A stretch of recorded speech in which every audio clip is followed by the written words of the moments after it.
Julie's using it. So good evening, everybody. Welcome to tonight's meeting. Thank you for attending. I'll start by reading out the emergency evacuation announcement. In the event of a fire or other emergency, please exit the building in an orderly manner to the assembly point, which is located in the market car park. The fire exit in this room is indicated by a green fire exit sign. Please do not delay the evacuation by collecting any belongings. Please do not use the lift. The premises must not be re-entered until the fire brigade have given the all clear. Please note it is against the law to smoke on these premises. Please also note that this meeting will be audio recorded, and if I can ask members and members of the public and officers to just turn their mobile phones off or on silent, please. Thank you. Apologies for absence. We have apologies from Councillor Mr Hoy and Councillor Mrs Lumley. Substitute members, we have Councillor Mrs Hoy for Councillor Mr Hoy. Non-members attending, Councillor Smith and Councillor Sperring. Item number 4, which is the minutes of the meeting held on the 9th of January. Are members happy for me to sign those minutes that have been circulated? Agreed. Thank you. Any declarations of interest? Councillor Mr Dray. Item 6, Mr Chairman, as a member of Raleigh Town Council and in particular Chairman of the Crown Hill Toilet Subcommittee, or Working Group, I should say. Thank you. I'll go around that way. Councillor Stanley. Item 6, resolved to do Raleigh Town Council toilets. Councillor Newport. Raleigh Town Council, and Mr Lambourne is named to myself. Thank you. Councillor Mrs Mason. Thank you. Item 6, baptism of Mr Lambourne. Councillor Mr Mason. Item 6, Mr Lambourne, I don't think he's here. Yes, he is. He is. Oh, he is. Oh, sorry. My eyes, I need new glasses. Hearing. My optician said I would suffer some problems. Clearly it started. I need to say that as group leader of Roxburgh District Residents that I have agreed that Mr Lambourne will be a prospective candidate for the May elections. I've discussed the matter with the monitoring officer, the deputy monitoring officer at the time, who agreed that I should make this interest declaration, but it has no further effect upon the issues we're considering tonight because they're procedural. Thank you, Chair. Thank you. I'll declare interest in item 6 as well as a member of the Raleigh Town Council Crown Hill Toilet Working Group. Just a member of Raleigh Town Council. Any other notes of interest or looking interests or looking declarations? No? Okay. So moving on to item 6, which is the council's petition process. We have today attended the meeting Mr Lambourne, welcome, and Mr Assistant Director, John Bostock. As members will know, this came before full council and the decision was made at the time. Mr Lambourne has asked for this to be brought before the review committee this evening because obviously he's disappointed with the decision and has some questions and wants to raise some issues with this committee. I think you've got the note that you want the committee to make a statement tonight. Well, I would like to reiterate some of the points that the officers have put in the quotes from emails that I've made and they made to me. I'd just like to emphasise a few of the points that are there, but you will need to go through each one of those in detail. But my first point that I wish to make was that the... Sorry, can I just ask, if we give you 5 minutes, do you think that'll be enough time for you to make a statement? Plenty, okay, thank you. Plenty, right. First off, despite promises or whatever from officers that the item will be debated, in the actual debate, one of the principal questions in the petition was that there would be a presentation of the full costs of the estimated costs of the refurbishment for the toilets, so that members would have been able to see whether the cost of refurbishment was less than or more than the cost of building a new toilet. Unfortunately, the meeting was railroaded by the leader and the portfolio holder, and a motion put by Councillor Stanley was totally ignored. I found that procedurally incorrect at the council meeting. I found in the when the petition was proposed, I found the officer were no help. They were able to tell me what I couldn't say, but they didn't try and help me in framing the petition in a way that I wanted, in that the principal part of the petition was, as I say, to present costs so that the council would be able to see whether it was a cost justified in doing what they did. I found it infuriating that the Constitution was able to be used to exclude my position from being put before this committee, and Mr. Holton asked to justify his situation. But the Constitution was then turned on its head previously, in that the petition that was originally proposed by Councillor Newport had been refused for no constitutional reason whatsoever. So for me, they were the officers were quoting the Constitution, but for the previous attempt to raise this petition was refused for no constitutional reason whatsoever. And thirdly, on the procedure of the actual petition, the officers, you yourself pointed out, Councillor Burton, that there were duplicates in, and the officers have totally missed my point of a subsequent complaint about the amount of testing that they must have done to the systems. It is the end users who is responsible to sign off, not the software provider. Clearly, I relied upon the system, as would anyone. It must be embarrassing to the council to have you yourself, Councillor Burton, to highlight these problems when they didn't find them themselves. Maybe there is an endemic problem with the IT at RDC. All the system problems they have seem to lead to this conclusion. That's all I need to say. Thank you. Thank you very much.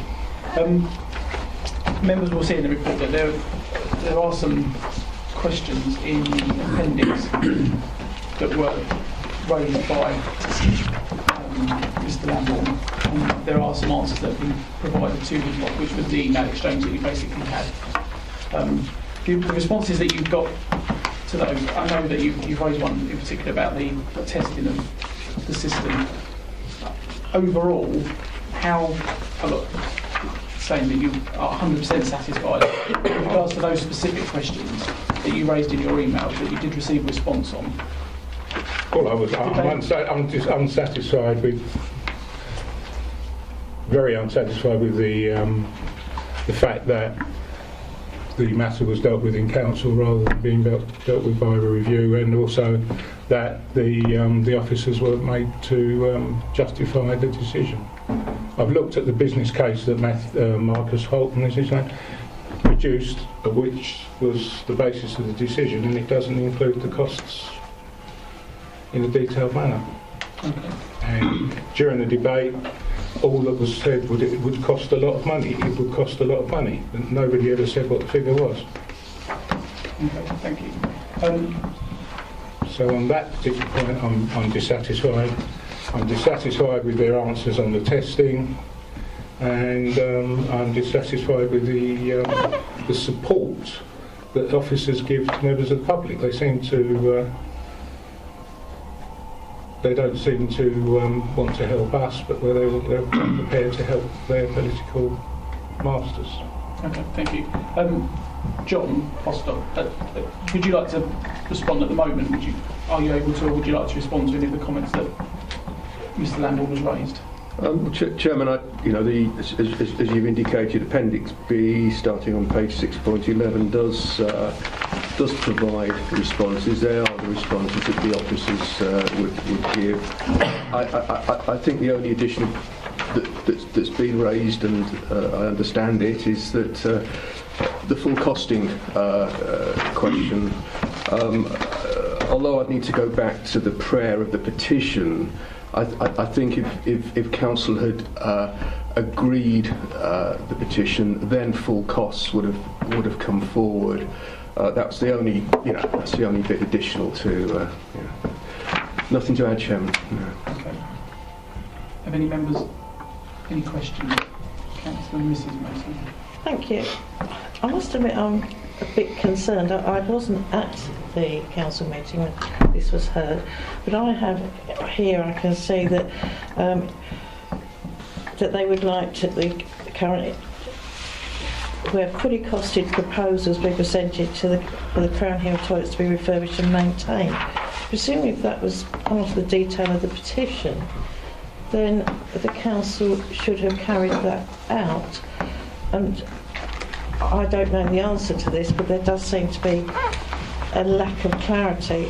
The other thing that I'm very concerned about is that Mr. Lambourne is, if I may say so, technically generally able and a very able resident. But our petition process should be accessible to any resident.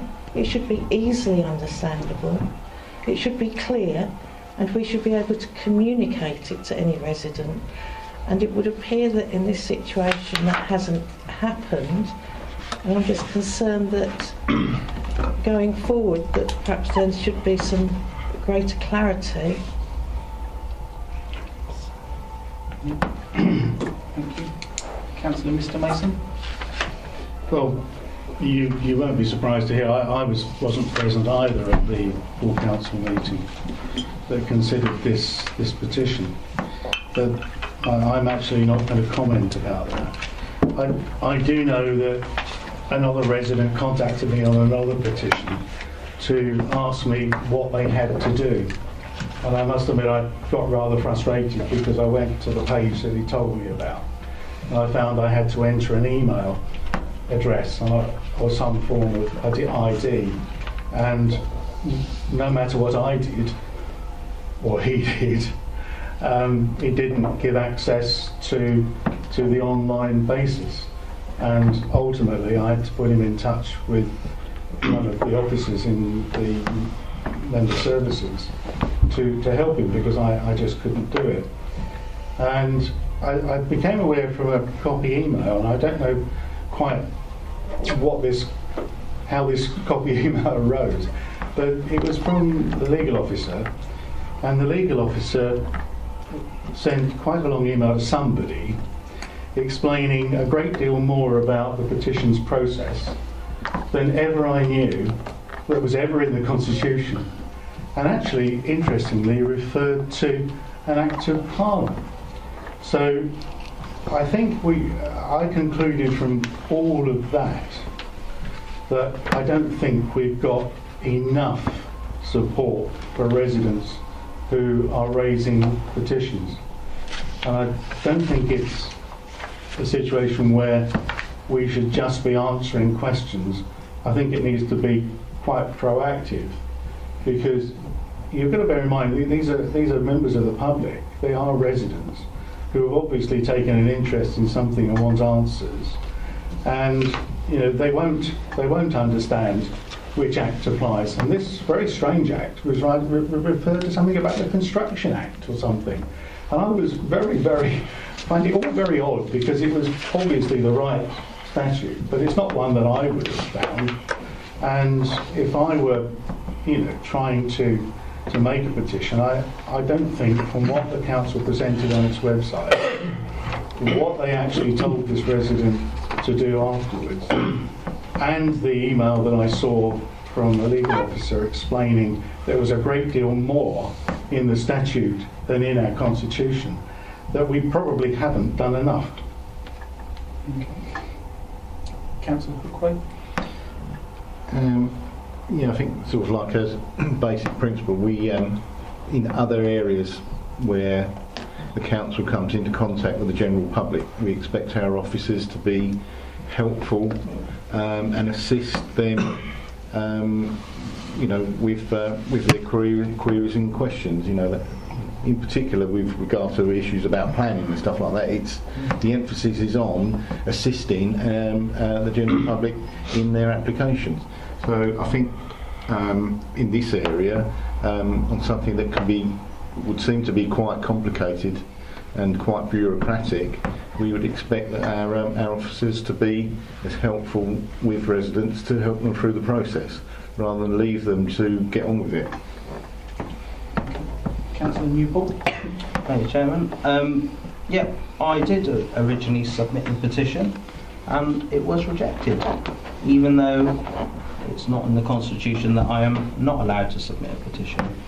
And I also did take advice from the late Chris Black, who's a very experienced councillor, on whether I should submit that petition, and he too thought I should be able to submit the petition. I think the council's failed the petitioner, Mr Lambourne, because as Councillor Mason has said and Councillor Hookway, there's not enough guidance. The system's clunky, it's not clear on what they need to, on the detail of what the petitioner needs to submit. I think petitions should be encouraged by the council myself, and I'd like to see it have a overhaul. Okay, thank you. Mr Bostock, the problem seems to have stemmed from potentially the wording that was used at the outset of creating the petition, and it seems that the council gave Mr Lambourne advice on the wording that should be used. Is that something that the council would ordinarily do, or was this exceptional circumstances why the council took that decision to advise him on the wording? Chairman, that's referred to on page 6.11, the paragraph there.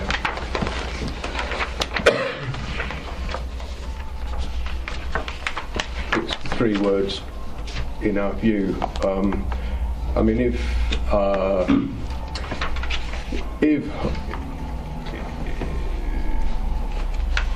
generally speaking, and we don't get a lot of petitions, and with some subject areas like planning, you can't have petitions. Generally speaking, if there's usually contact with the office asking about petitions, because the public won't necessarily know about a constitution even, and that's about talking through. Sometimes we may get sent a petition out of the blue without having seen it or been able to offer advice on it. On either occasion, the important thing is to keep the wording of whoever's presented it. That's important. And maybe if in discussion you think, well, it might help, you might suggest the odd word, but no, I mean, you'd want to see what the petitioner provided, as you would with a number of other opportunities for interaction with residents. So, but in this particular instance, Chairman, 6.11 onwards is the commentary around. And Mr Lambourne, just to clarify, after submitting the petition using the wording that was recommended to you, did the council clearly inform you about the difference of it being presented to full council and the review committee with regards to the number of signatures that you obtained? No. So I mean, having read it, if they're prepared to edit it to put these 3 words in, they could have said, and by the way, you need to ask the officer for this bit where you want the presentation of the figures. Okay. Did you receive the letter or the acknowledgement within 10 days of submitting it? I guess. Yeah, I've got no problem with that. No. But did you receive the acknowledgements? Yes. Yes. And in that acknowledgement, was there any mention of? It says there, obviously, an acknowledgement will be sent to the petition organiser within 10 working days of receiving the petition. It will let them know what we plan to do with the petition and when they can expect to hear from us again. In that acknowledgement, was it clearly stated? I'm not questioning you, I'm just trying to make sure that the council done that. So, are you talking about when I originally put the petition in? Or are you talking about when it closed and we reached? Well, it would be 10 days from when the council received the petition. Yes, I received an acknowledgement to say we've accepted your we've edited your wording and put the position forward. Okay. So, Councillor Stanley. On that editing, and was the petitioner available, or was it sent to the petitioner on what editing they'd done? And the other thing that comes to mind is there wasn't enough discussion at full council when, after Mr Lambourne had spoken and it was put out to council members, there wasn't enough discussion on that particular time, and was abruptly cut short by the chairman, which I thought was a little bit, somewhat. We're listening to a councillor who has got a view, who is in the industry, if you like, of doing these sort of things, and he was cut short straight away of only speaking about 2 minutes. I felt that was somewhat, really rude at the time. However, went along with the rest of the council at that particular time. But I think that the council have got to allow on items like this, which involves the public so much so, that they need to have their councillor, who is representing the public, to voice that opinion. Thank you. Thank you, Councillor Mrs Mason. Yeah, this is just a small point, but something I think I've picked up by listening. This, as I understand it, was an e-petition, and I understand that the application, correct me if I'm wrong, was made electronically, and yet from what I'm hearing, the response was in writing. So it was an email. It was an email. So I didn't have anything through the post. Okay, thank you. Okay, Just when you said letter, I thought. Oh, sorry, my apologies. No, that's okay. Councillor Woodwine.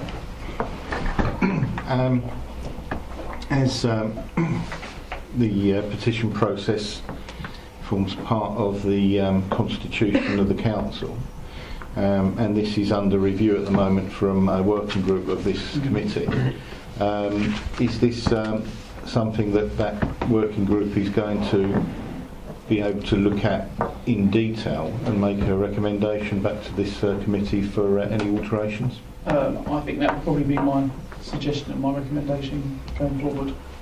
Definitely. Councillor Mr Mason. I think that has merit, Mr Chairman, and certainly it would appear to be the place, but bearing in mind it's 14 months since that working party has met, I wouldn't like to see this item left for 14 months. So perhaps we could be more proactive and ask Mr Bostock if he could do a draft for us of having heard the concerns that have been expressed, which would speed things up, and then if the working party isn't able to meet and consider this in a timely fashion, then it will have to be considered at this committee. Okay, thank you. So I'm just checking because I think whether there is a date for the next. Yes, it's the 15th. Today, yes, 27th, so 27th. That's 14 months since the last meeting. Okay. I think that potentially the problem does appear to lie with the wording in the Constitution, which has caused problems. I think that the decision for it to be brought before full council was probably done with the right intentions, thinking as there was a similar petition being I had no problem with that if they answered that key question, but they didn't. Possibly. I would like to believe that they thought it was probably better for it to be addressed in full council rather than a review. And had it been put to review, I believe we would have, or the possibility was that it would have ended up at full council anyway. But I do obviously accept your point that perhaps I think you should have been clearly advised on where you wanted it to be presented first. I think the recommendation from this committee should be that it's urgently reviewed as part of the Constitution Working Party to make it clear about the process and the decisions that are made on how petitions are accepted and reviewed or discussed by the council. Can I add to that the issue that I raised, Chairman? And that was, this is not the only part of our constitution that sets out a basis for something, and yet when you come to actually rely upon it, you're told that it's in such and such an act, and I'm sorry, but you can't do that, or you can do that. And although we can't get everything into our constitution, we can't just simply copy and paste whole bits of acts, because that doesn't work. I think what we need to do is have references to those acts in the places where it's been explained from the act and is not the act itself, because that gives whoever's using it the opportunity to go to the act, take advice as to before they make a complete chump of themselves, which I've done in the past. So in this particular case, it's a classic example where I know there's an act that applies to this, and I think it would have been helpful for everyone to know that it was, and we could return to it if we'd have wished to. So that's my addition, to ensure that the Constitutional Task Group considers in every instance where there is an act of Parliament, of statute that applies, that it should be codified to the Constitution so we know where that is. Okay. Councillor Mrs Mason. Thank you, Mr Chairman, for allowing me to come back. Yeah, I certainly endorse what Councillor Mr Mason said. But I would like to say, because of the problem that the Constitution Working Party won't know what acts apply, we don't. That's why I've asked a suggestion that Mr Bostock be asked to do a draft report for us to work from, because at least you can then give us the acts that we've got to incorporate. Otherwise, we're going to sit there and draft something, but we don't know what we're doing, because we don't know the law.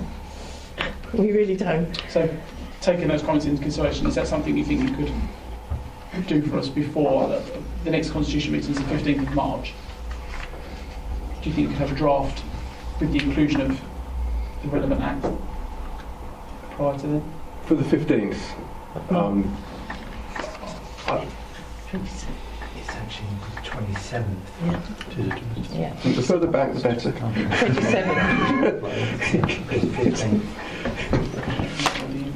It's the 27th. 27th, right? Yeah. And Chairman, I'm sensing that the reference to legislation is perhaps broader across the Constitution than is the intent. Yes. As well as, so in this is that Construction Act, and with others it may be. But in this instance, we want to get at least one part of it right. Yes. Is that okay? Councillor Drone. Thank you, Mr Chairman. I think also it might be an idea, and we've not seen this acknowledgement letter, but I think it might be an idea if that acknowledgement letter, if it doesn't already, fully outlines to the petitioner their options, bearing in mind the number of signatures that they've got. Good point. So does the letter, I take the letter doesn't currently include that?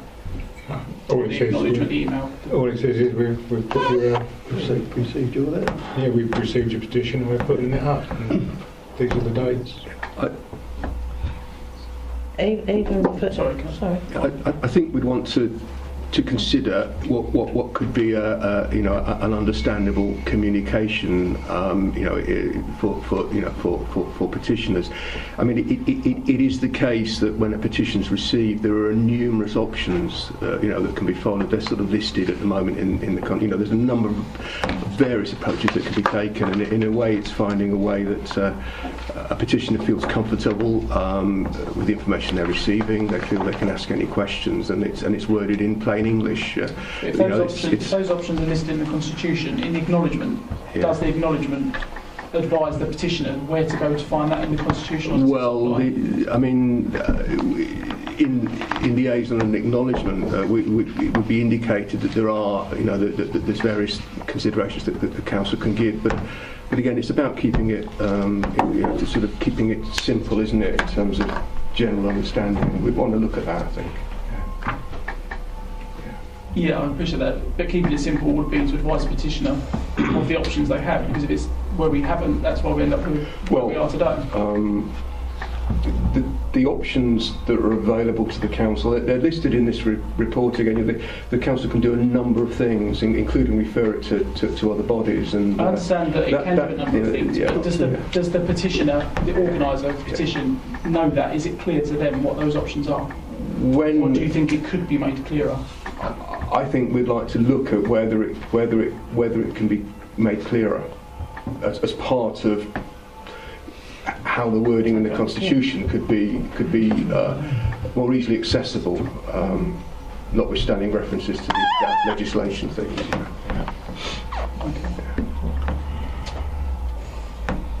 Councillor Stanley? Can I get this right? Does it or doesn't it give options to the petitioner when you send the email of confirmation, and also having altered the wording, does that petitioner get that sent to him before it's put forward?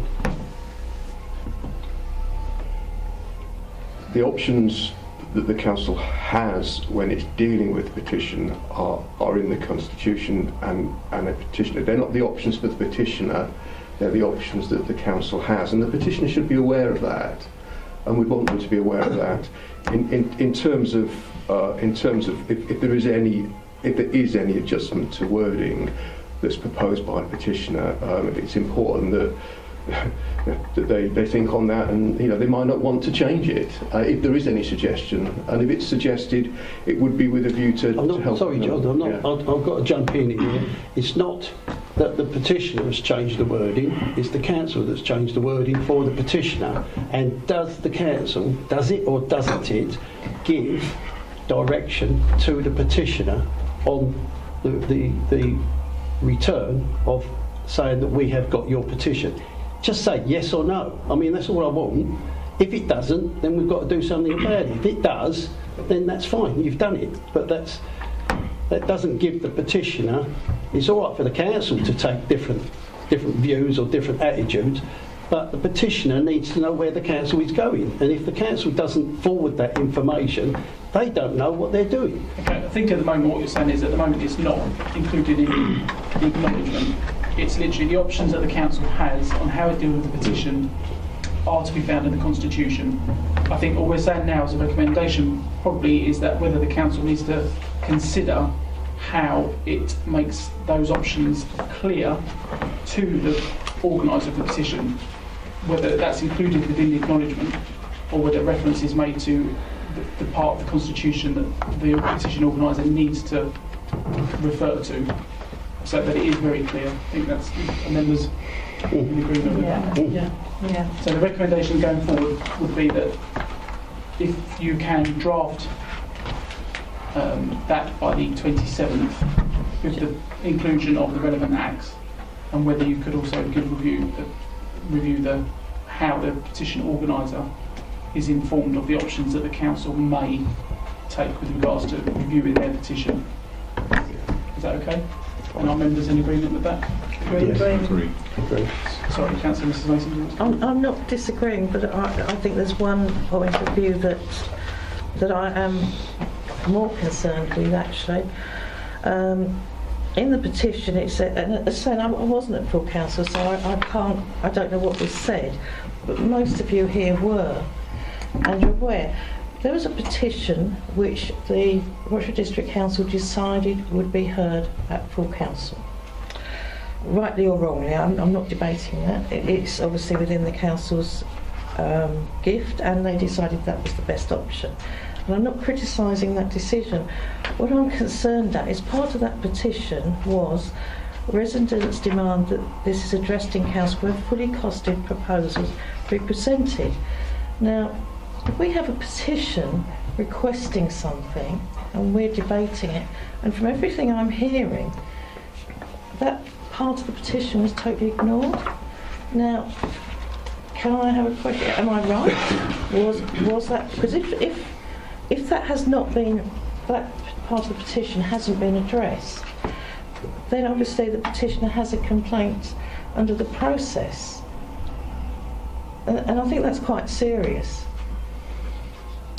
Mr. Boss, I know you tried to comment on this earlier by saying that you believed that the costings, if I understood this right, that the costings would have come forward had members upheld the petition. Is that correct?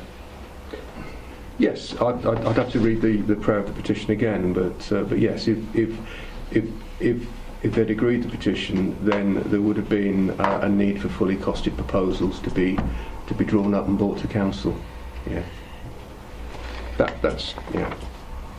Right, but it was felt that if it wasn't, there was no need for those costings.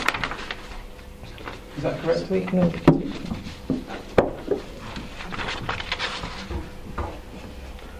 Chairman, I'd need to look at the prayer of the petition again. Chairman, can I fill in Councillor here? Mr. Mason? I don't agree that that is the way we should be interpreting petition. As I understand it, the reason that the costs weren't presented is because the advice the petitioner got was not to make the presentation of the costs a particular request of the petition. So had those words been included and the council hadn't omitted them, if you like, then at full council or review those costs would have been presented. So to me, what it goes back to, and it goes back to singularly, is what we've been talking about for the last 10 to 15 minutes, which is a clear understanding of the petitioner as to the correct wording that needs to be used to achieve the basis of what a layperson wants to ask. I'm sorry, Mr. Chairman, but it says here that the detail on the petition is that. I've just read it out from the petition. So I have to differ. Perhaps we can have some clarity here. We've got the petition overview and then the detail which asks for fully costed proposals. But those This is the breakdowns are done by the council. But Chairman, it doesn't ask for someone, an officer, to actually present it. And as I understand everything I've read, the words are required to say, and I require, and we require, an officer to present those costings. So the absence of those words is exactly what caused this not to be presented in full council. And that, in my opinion, and seemingly in the opinion of everybody else who's addressed it recently in this meeting, is to say we didn't give enough information and appropriate information to the petitioner, which goes back to getting it right in the Constitution and any associated letters and entries on our website. Thank you. Mr. Bostock, is that something that you can advise the committee that will be thoroughly looked at in the future with regards to the wording of petitions that are brought before and where the council is giving advice on the wordings that need to be used? Chairman, all I'd say is that the responses to the questions we've had are as set out on the paper. The only changes in consultation with the petitioner in this case were those three words, and the further detail on page 6.3, Rochdale District Council wants and ends upon local residents and visitors, and does include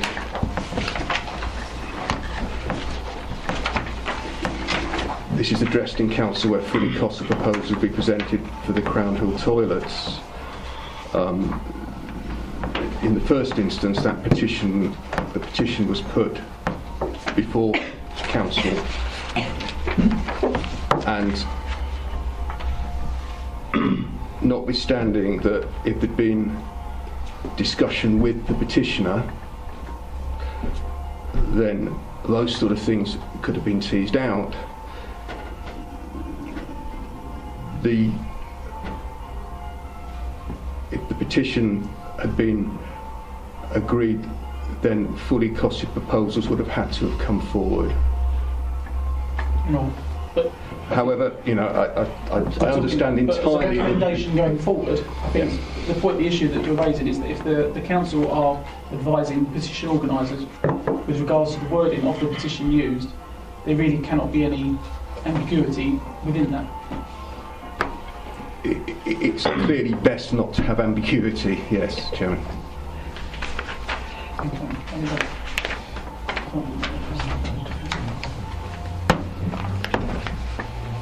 Mr. Lamborn. Can I make a point there? When the petitioner is allowed to speak at a full council meeting, unlike here where you're allowing me to interact, there is no chance for the petitioner to make any supplementary comments after he's made his presentation and whilst the debate is going on. Some of these issues that occurred in the debate, I was sitting and seething, but there was no way that I could say anything. I did heckle once, but I got slapped down.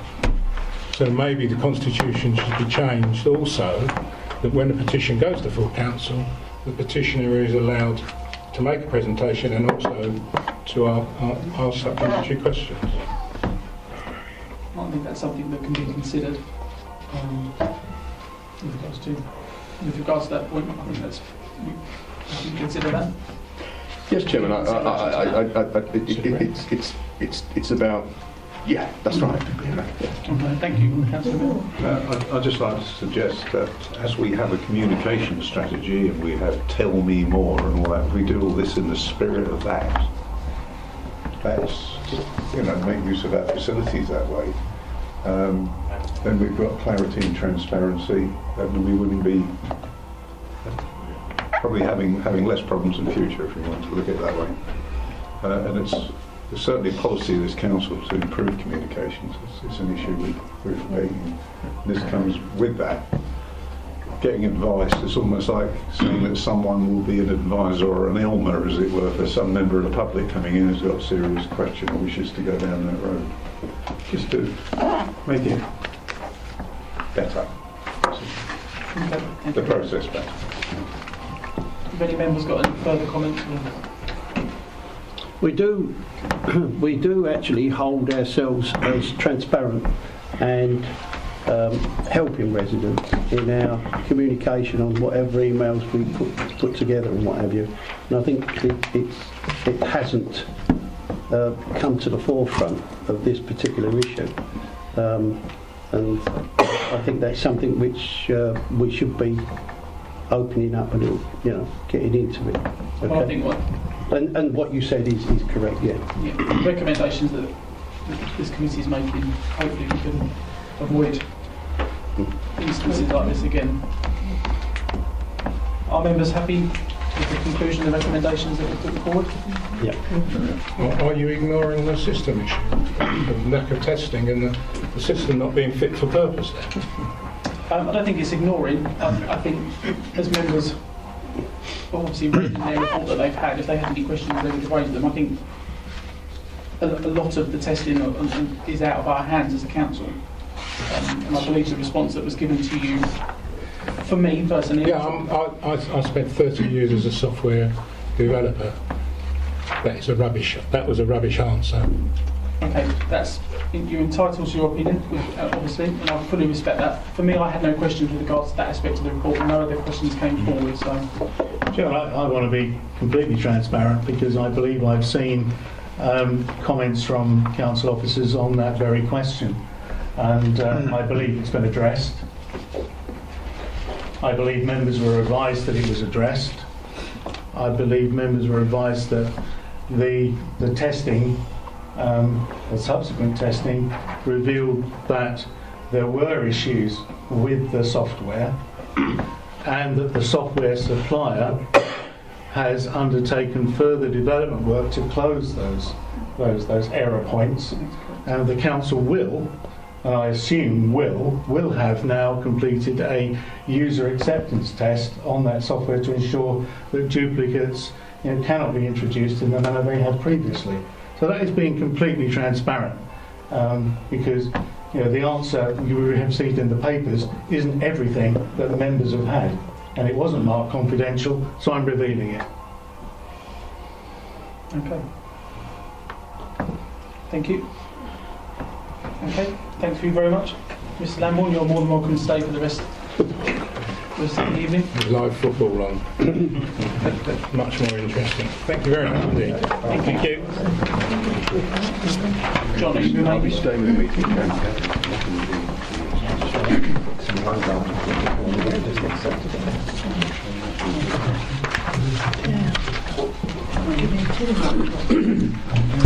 Okay, thank you. Moving on to item number 7, which is the Housing Options Prevention Fund policy. This item has been called in by 3 councillors.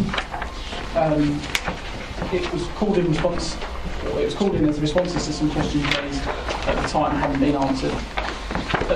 Just prior to this meeting, we weren't aware of those questions or the answers that were given. We've had a slight briefing now as a committee.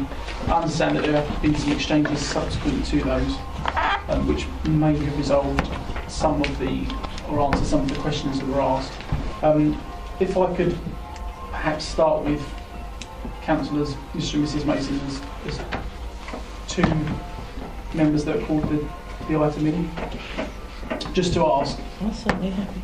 Chairman, I'm very happy for Councillor Mrs Mason to take the lead on this. Okay, Councillor Mrs Mason, sorry. This evening we have Louisa Moss, Assistant Director of Community and Housing Services, in attendance. Thank you.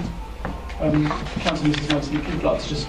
Yes, firstly, I think we explained in the pre-meeting how this occurred, and it's an unfortunate result, I would say, partly an unfortunate result of the councillor's IT situation where it doesn't give receipts or acknowledgements, so we have to rely on that. And I'm sure Councillor Mr Mason has taken it up with Dawn Tribe, and I understand that it's being looked at so that going forward there won't be so much difficulty.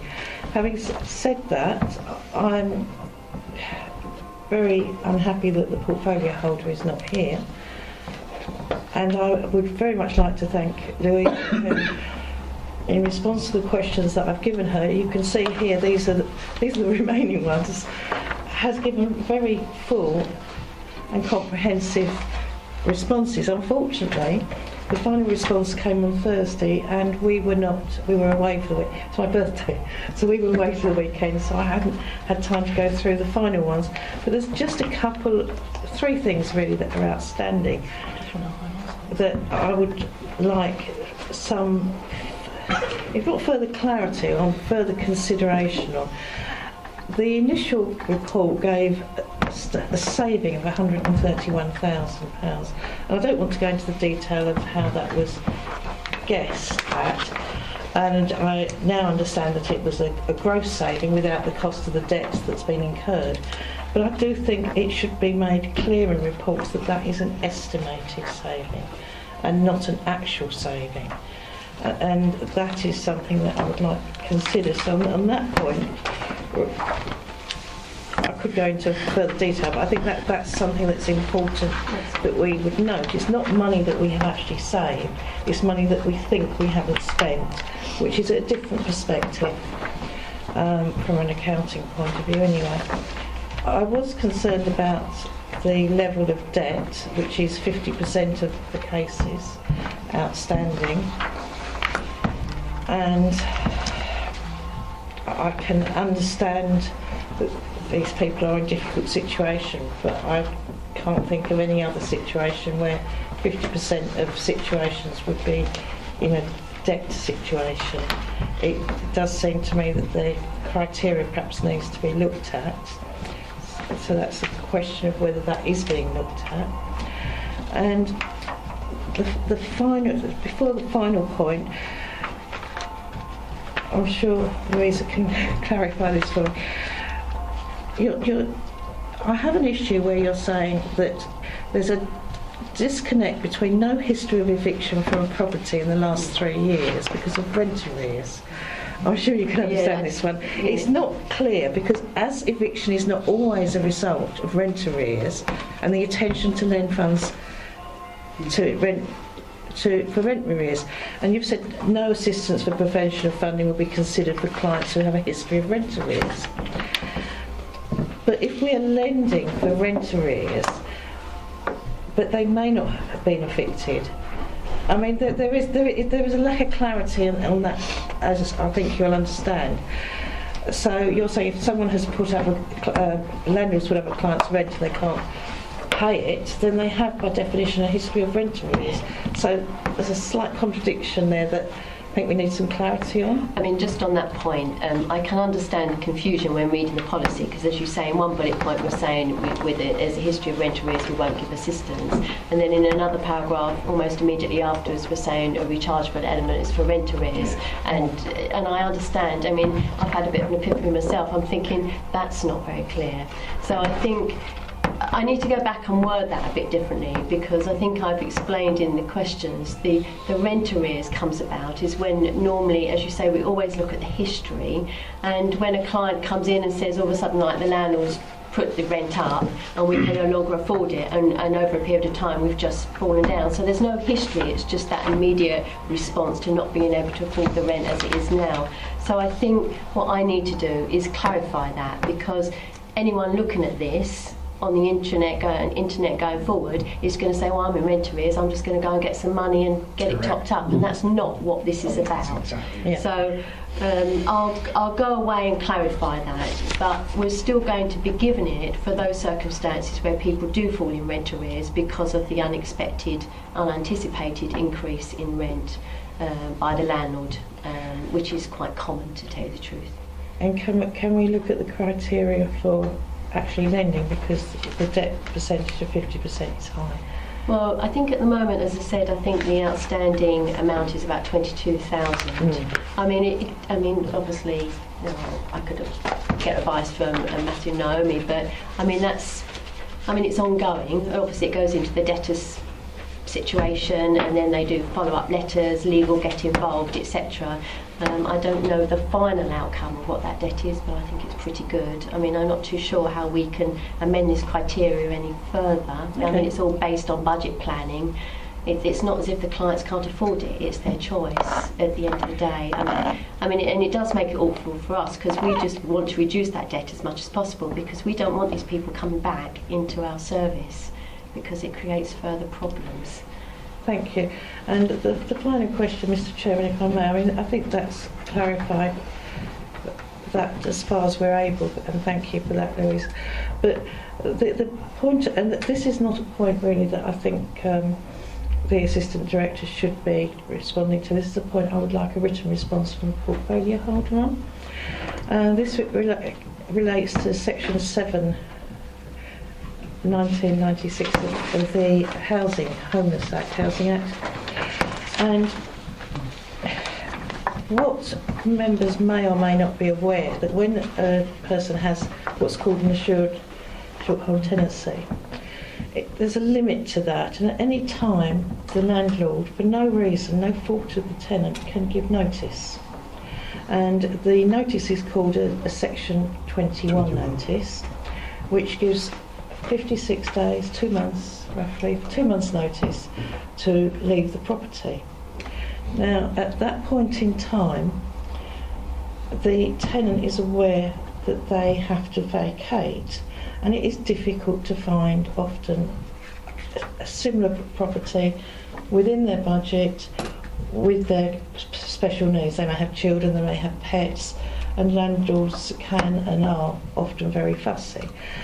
From that point of time, it is covered in this report, but I'm not content that we are being fair to our residents. That when that happens, these people become homeless not because they've done anything wrong, but because they're in a situation that they can't get out of. Our policy at the moment is generally to tell them to stay put. I've actually known of a situation where, and I won't go into details because I don't want to go into too much detail, where a family, a mother and children, were actually had to wait before we would assist them. They had to wait until the bailiffs turned up, and that would appear to be generally our policy, that we wait. Once that 56 days is up, the landlord then goes to court and gets a possession order. And there doesn't have to be, again, anything wrong. Now, the law actually states, and the code states, that authorities should note that the fact that a tenant has a right to remain in occupation does not mean that he or she is not homeless. And that relates particularly to that part of the Act. So there has notice, and I know that we intervene if we can, and our prevention tries to perhaps get the landlord to stay on.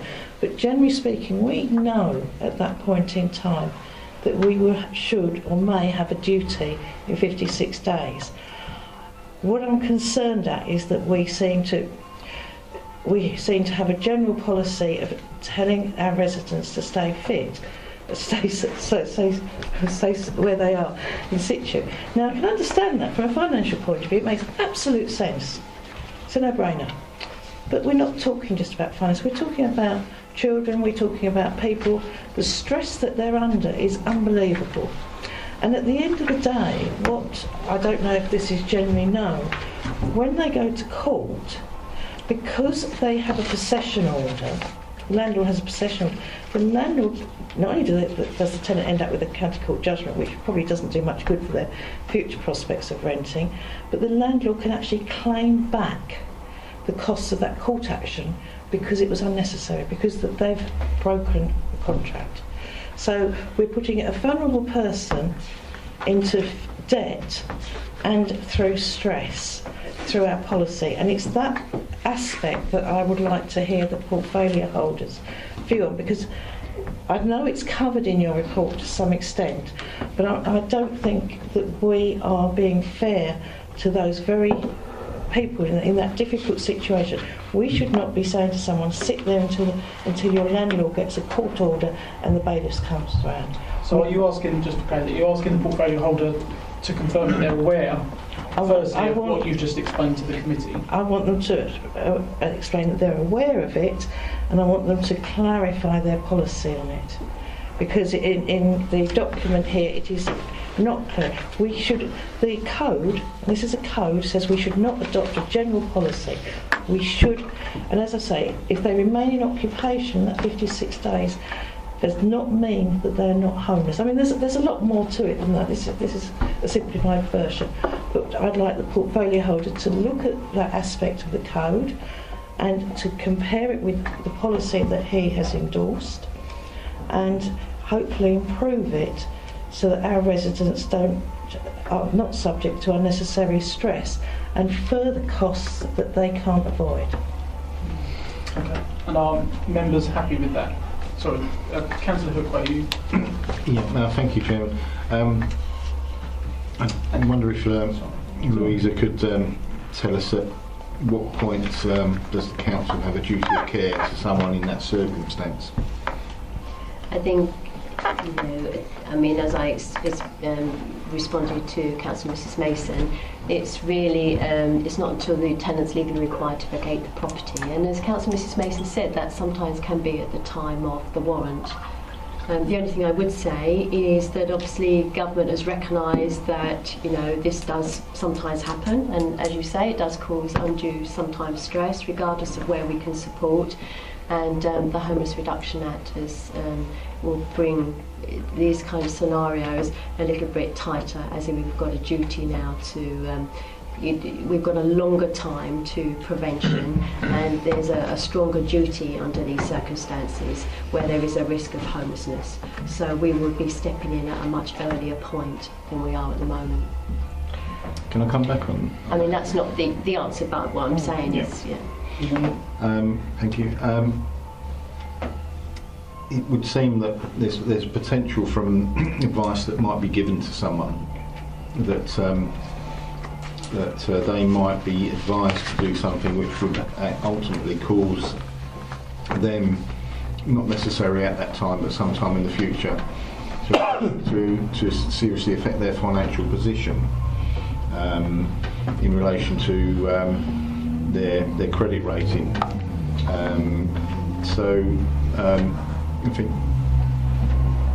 us as a council and our officers need to be careful about how we advise people in those circumstances, because it could have a detrimental effect on their future financial history. Yeah, of course. Okay, thank you. Sorry, Councillor Mrs. Hoy, I do apologise, you're due to speak next. No, that's okay. Mrs. to ask you, sorry. I just wanted to raise what Councillor Mason was saying. When you do a credit check, yeah, obviously you do a credit check if someone's coming to you for a loan or whatever. Yeah. I presume you don't charge them for that, though, No. sort of thing. What percentage would you say that they would need to actually get? Because, like, I mean, if you do a credit check, like, if I had a credit check, mine would probably be 98 point whatever, sort of thing. Because no one ever gets 100%, don't know who they are, sort of thing. So, because these people, obviously, they come to you because they're in dire straits, because they can't afford the rent, so you're going to give them a loan. So what percentage of a credit check would they then, do you know what I mean? Would they have to, Yeah, I mean, I have to be honest. Score high? Yeah, I mean, to be honest with you, I don't do those checks. Oh, I mean, right. obviously they do credit checks, but actually, to put it bluntly, they sort of take out, they go through their bank statements, they go through the finer details of what their outgoings are, what they've got coming in, and sort of, in a basic terms, sort of balance the two and see what disposable income they've got. Yeah, because I'm going to So say... it's a little bit more personalised than a credit check, if you see what I mean. They will go through everything. For example, monthly payments they've got out, Christmas club stuff, activities. They really go to the finer details and talk to the clients as to what's really necessary, what's desirable, and what's absolutely essential. Yeah, because I was just looking at when it's a credit check. If you think about it's not like I'm going to. If they're in dire straits, they're not going to have a good of credit rating. And I'm thinking to myself, well, if you're going on a high percentage of the rating, then they're never ever going to get the loan. No, this is about what you've got coming in and what's going out and what's left. Right, okay, yeah, thanks. Okay, thank you. Councillor Mrs. Mason. Thank you, Chairman. I'd like to go back to this Section 21 situation. Louisa knows all about this because we have exchanged correspondence with it several months ago, and I rather hoped that the Homelessness Prevention Act would do a great deal more than it is doing. And I think our policy needs to be reconsidered. And I think putting it into this sort of scrutiny environment and asking a portfolio holder to reconsider it really does focus on other aspects of Section 21. So you have a situation where you have a tenant with a partner or with a family. They're faced with a Section 21, which is basically an eviction notice. They're advised by the council to remain. That causes stress. And ultimately, as Councillor Mrs. Mason has explained, it can end up with the costs of court and bailiffs added to the whole situation. Worse than that, and this is what I want to emphasise to you guys, it is worse than that. If they decided to vacate the property without being evicted, okay, so we say our council policy is you stay until the bailiff turns up and ushers you out of the door. So if you go earlier than that, and Louisa Moss has confirmed this to me, then we can consider that person as having made themselves intentionally homeless. We can. Now that, to me, despite Louisa explaining to me we'll look at each case, I think there's something wrong with a council that is doing that. I think it's wrong for a council that knows about the code from the DCLG, and it was Brandon Lewis who was there at the time. It's clearly available. We are subscribing to a money-saving situation rather than the welfare of residents of our district. And Louisa said, this is something which is increasing. To put someone in a position where they can be made to have the stigma and the actual situation, the actual status of intentionally homeless means we do nothing, ever, for them. So I go further and say this whole Section 21 thing does need a reconsideration by the portfolio holder. And I would like to think that this council and the portfolio holder would like to do better for our residents. And it is the purpose and proper action of a review committee, a scrutiny committee, to bring this to the attention of the portfolio holder when it is not clear that they know this. Thank you. Councillor Gooding. This is a question towards Louisa, if that's okay. So you know what's coming forward in April for the homeless. So would you, knowing that's coming forward, would you be able to act upon that now, or do you need to wait till April? So bearing in mind what's been pointed out already, would you be able to nip it in the bud?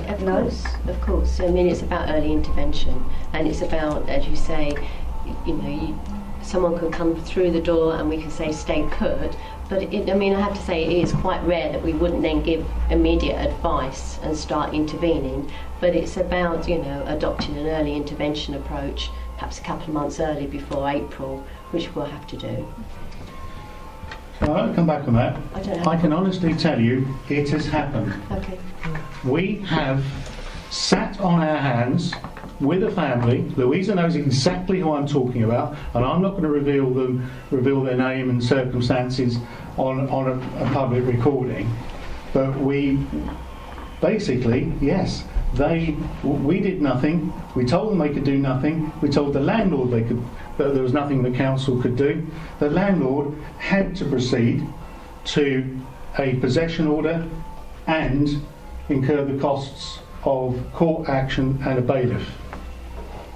And it was all too late. So, when you're told, oh, it hasn't happened, it has.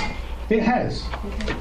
And that's what bothers me. And how many more times can it happen? And that's what I find out about. And Mr. Chairman, that's not the only one. Okay. Were you happy with the answer, Councillor Gooding? Well, I'm getting contradictory. I'm telling you, it's happened. And in our ward. Councillor Mr. Mason is saying it has happened, and you are nodding. Is that an acknowledgement that it's happened? Well, as you say, we can't reveal the details in this public meeting. But we don't need to know details, but are you confirming that it has happened? Well, clearly, if you say yes, but I personally can't remember, but I'm sure I will be able to remember if I've got the details. Okay. But yes, Councillor Mason says I've conversed with him about that. I'm happy to accept it's happened. It was a case that went backwards and forwards between the landlord and the council for months. Okay. And the landlord got so upset with the council, they actually engaged directly with me. They wanted to engage with the portfolio holder, but it wasn't possible. I don't know why, which is why, again, I wanted to go back to the portfolio holders to address the issue. Councillor Stanley? Thank you, Chairman. A couple of things come to mind when I'm reading through this. In as much as where the council offers advice and a deposit for the bedrooms 2, 3 and 4. That's for 1 month's rent, I assume.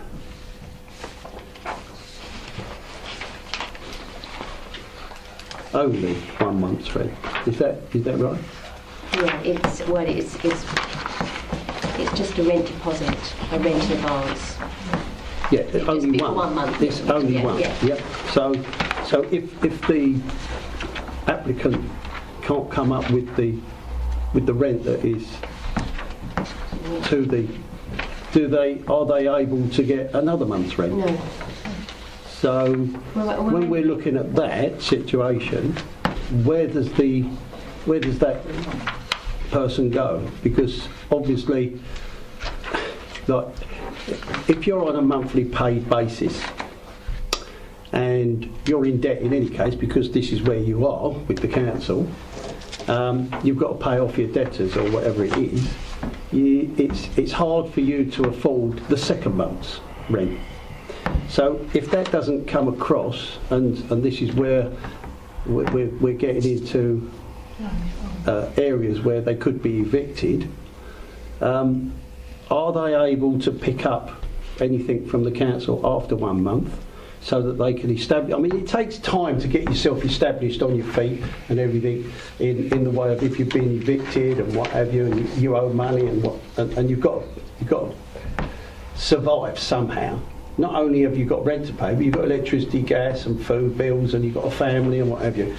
It doesn't seem it seems to me to be very little time for you to get established on your feet. And I wonder if we could extend it on a 3 monthly basis. Is that, and I realise that if you can't, you're going to be in trouble again, because you're not having, it's not giving the time for the person. If he gets paid monthly, he's just not going to be able to make it. I know this is a fact, and so the case is that.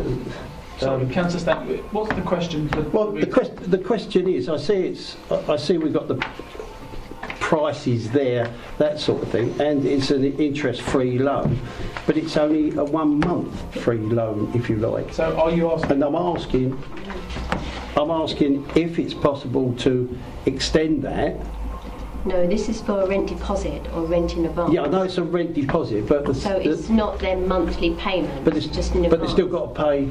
But absolutely, we're not going to be given a rent deposit or rent in advance loan if we don't think the client going forward can pay their monthly rent payment. That's all part of the budget planning process. I see. So this would be just a one-off payment.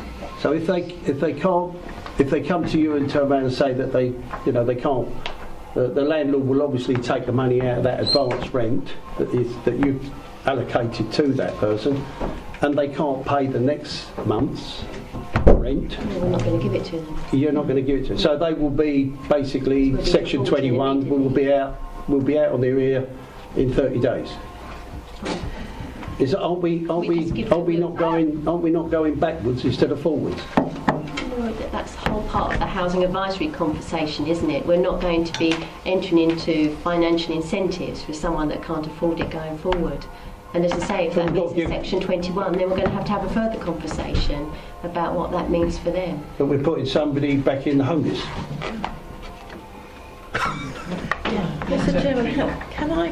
I don't quite get that. I think I can understand the contradiction here. The 1 month payment is a deposit that's paid to the landlord because the tenant hasn't got that amount of money. But they don't have to pay it back in a month. They do what's called a financial statement, if I understand correctly, which is all their incoming and outgoing, which proves that they can pay the monthly rent plus a proportion back to that rent deposit. So it might be £10, it might be £20, so they'll be paying their rent plus only a contribution back of £10 or £20 well, until it's paid back. Until it's paid back. Yes. It's affordable. I think what you thought was it had to be paid back the next month. I thought that was the case. That money had to be put back into the kitty, which brings me to the second question: how much is the council allowing for debt to occur? What is the top limit for the council on debt to occur? Is there it would be legal to advise. I think each case individual. I don't know what the top amount is. Collectively, that is, for the year sort of thing. So collectively, what is your top limit, or do you not have a top limit? Well, I mean, there's no set limit of how much debt we could incur in relation to this specific scheme. I mean, we set out what rate we're sort of recovering at the moment. But yeah, there's no actual sort of set limit about how much could possibly be not paid back. But yeah. Councillor Mrs Mason, I think, wants to come back on that point. Yes, I'd like to come back on that point. There is a debt limit because the budget is 50,000, so the limit is logically 50,000. We've already said that half of that's been repaid. There's 22,000 outstanding, so there is a debt limit. It's not a debt limit per person, but to the council. No, I mean to the council. Yeah, there is. Thank you. Yeah, well, obviously the debt incurred couldn't exceed the amount that we've lended, but maybe I didn't make myself specifically clear. But yeah, like, in terms of the limit, it would obviously have to be 100%, yeah, of the amount that's been there. Okay, Councillor Buckley.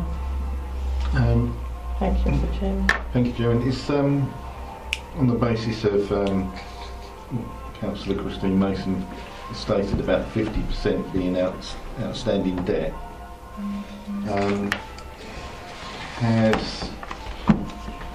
Have you considered, or your department considered, what is a safe debt margin? What is you prepared to allow the debt level to be at?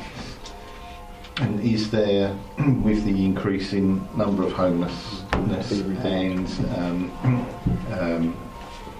so there's a potential for more of this people requiring this scheme, is that going to put a lot more pressure on yourselves and possibly gradually increase the level of indebtedness, or is that not going to work out that way? How do you project it going forward? Yeah, I apologise, I can't answer exclusively about the debt because it goes through our debtors and the legal service. I mean, can you advise on that debt level? Well, the debt level will be no more than the £50,000 budget. I mean, we set a prevention budget of circa £50,000, and we set. So you could potentially allow it to go to 100%. Potentially, but we budget for the actual budget book budgets for £5,000 income back. But in this case, we're clearly doing better than that £5,000 budget.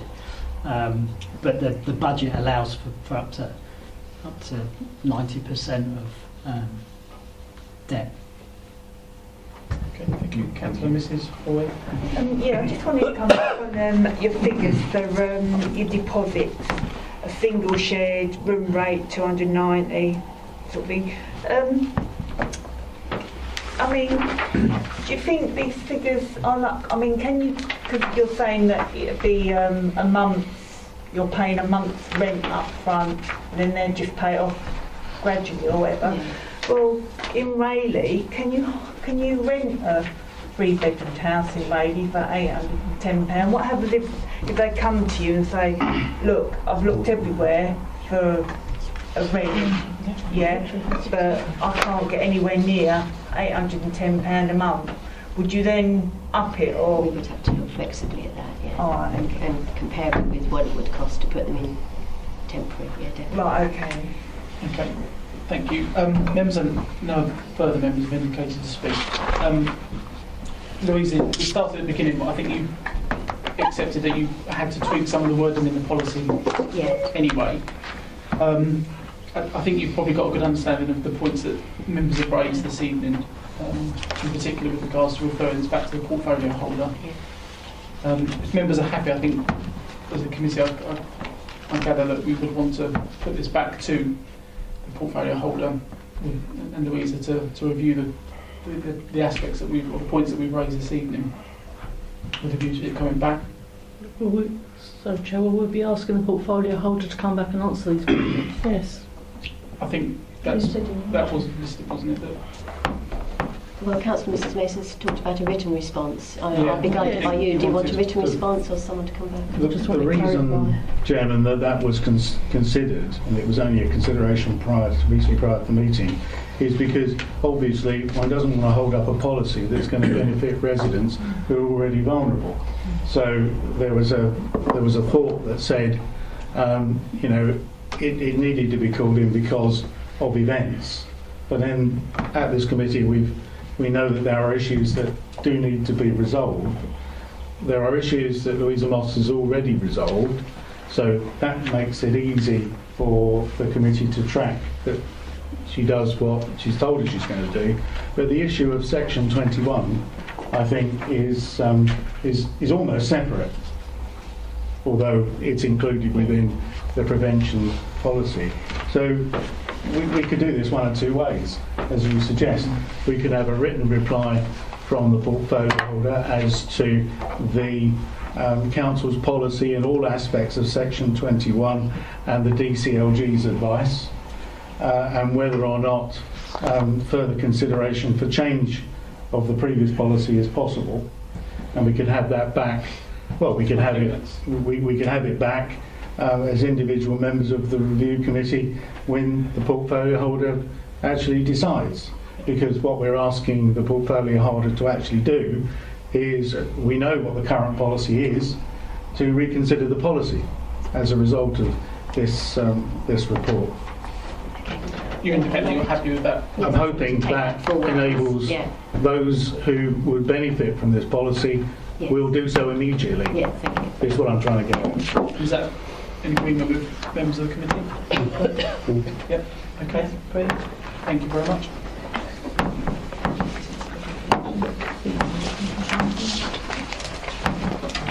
Mr Chairman, may I just thank Louisa for her responses formally, because she did go to a lot of trouble to clarify and expand, and I would like to thank you for that. It's just unfortunate it's been rather delayed, but thank you for the work that you've done on that. Okay, moving on to item 8 this evening, which is the Capital and Treasury Management Strategy. For this particular item, we have Naomi Lucas, the Section 151 officer present, we have Matthew Petley, the Principal Finance Officer, and Councillor Simon Smith, Portfolio Holder for Finance. Thank you all for attending this evening. Members will have had the report and had a chance to have a look through the report and the appendix which is attached to it as well, aren't there? I think possibly asking, starting with you, Matthew, if you can just, it's quite a long report, I do appreciate there's quite a few aspects to it. If there's any way that you can just perhaps give members, I know we've all had a chance to read it, but as I say, if you can just give a 5-minute summary, or it's going to be. Okay, sorry. I'm just going to give a quick summary. Yep. Okay, if you wouldn't mind, that'd be great. Thank you very much. As you indicated, the purpose of this the item of this meeting is to discuss the proposed capital and treasury management strategy for 18-19 and decide whether you're happy to recommend it to full council next week. You'll be aware from the paper that the strategy has been expanded to include not only treasury management but also our proposed approach to our capital management as well, and that's directly in relation to the guidance issued by SICFA on the Prudential Code for Capital Finance and the Treasury Management Code of Practice, which was issued shortly before Christmas. So the reason it's been expanded is to meet our statutory requirements around that area. The intention of the government issuing the guidance is to try and strengthen the relationships between what we spend our money on in terms of our capital programme and our wider investment strategy. And I know there's been some questions at previous meeting about the distinction between investments made for treasury management purposes and potential for investments made for other purposes. And the guidance does set out to make clearer what the distinction between those is and the approach that the council should take in terms of those. The guidance does make clear a distinction between investments that hold for treasury management purposes, which is basically for cash flow purposes, and other investments, particularly in relation to the sort of commercial agenda that some councils have been taking, and I know again we've discussed it at previous meetings. In addition to that, the strategy does make reference to some pending guidance from what was called the Department for Communities and Local Government around statutory guidance on local government investments. That guidance actually was issued just a couple of days ago, so it's not reflected in the strategy at the moment, although having had a bit of a read through it, I think we are broadly compliant with the requirements of that guidance as well, and actually we're not obliged to formally adopt that until 1920 anyway, although we've tried to be compliant with best practice in terms of including it for 18-19. So essentially the strategy sets out how our governance processes for approving and monitoring our capital expenditure. As in previous versions of the strategy, it sets out our capital financing requirement and sets out our policies for making the prudent provision of any debt, although as members will know at this time the authority doesn't undertake any borrowing, so that's a not direct consideration for us at this point in time. It also sets out the council's approach to treasury management investments and the criteria for how we invest our funds for treasury management purposes. And the proposed strategy as it stands is consistent with that applied in previous years, so we've not altered our lending list criteria at this time. So I would just point then to the appendix that you referenced at the start, again in direct relation to questions we've had at previous meetings about whether we should revise our strategy to incorporate, to continue to have the provision to lend to other local authorities. So we did respond after the December Investment Board meeting when a specific question was raised. Having now taken some professional advice from our Treasury Management advisors and also undertaken some sort of benchmarking, I suppose, activity with our other local authorities to see what approach they take. It's our officer's view, in conjunction, obviously, of speaking with our portfolio holder, that our advice would be that we continue to have the I've just lost the word. To have the capacity to lend to other local authorities to continue to be in our lending list. But obviously that is subject to the approval of this committee, so we're obviously willing to answer questions and have a discussion around that point if members feel that they do want to revise the strategy to take out that specific provision. But at the moment, it's our advice that should continue to be in the strategy. So that's all I would want to say at this time. So if I want any questions. Okay, thank you very much. Councillor Mr Mason. Thank you, Chairman. Thank you, Naomi, for talking about the appendix. Well, you'd guess that I've given that a lot of thought, and I gave it a lot of thought even before you wrote, or the appendix was put out. And of course, since you wrote that, we've heard all about Northampton, and we've heard about the speculation about 10 other councils in difficulties, or yes, no, let's leave it at difficulties. I think those were almost the words the Guardian used.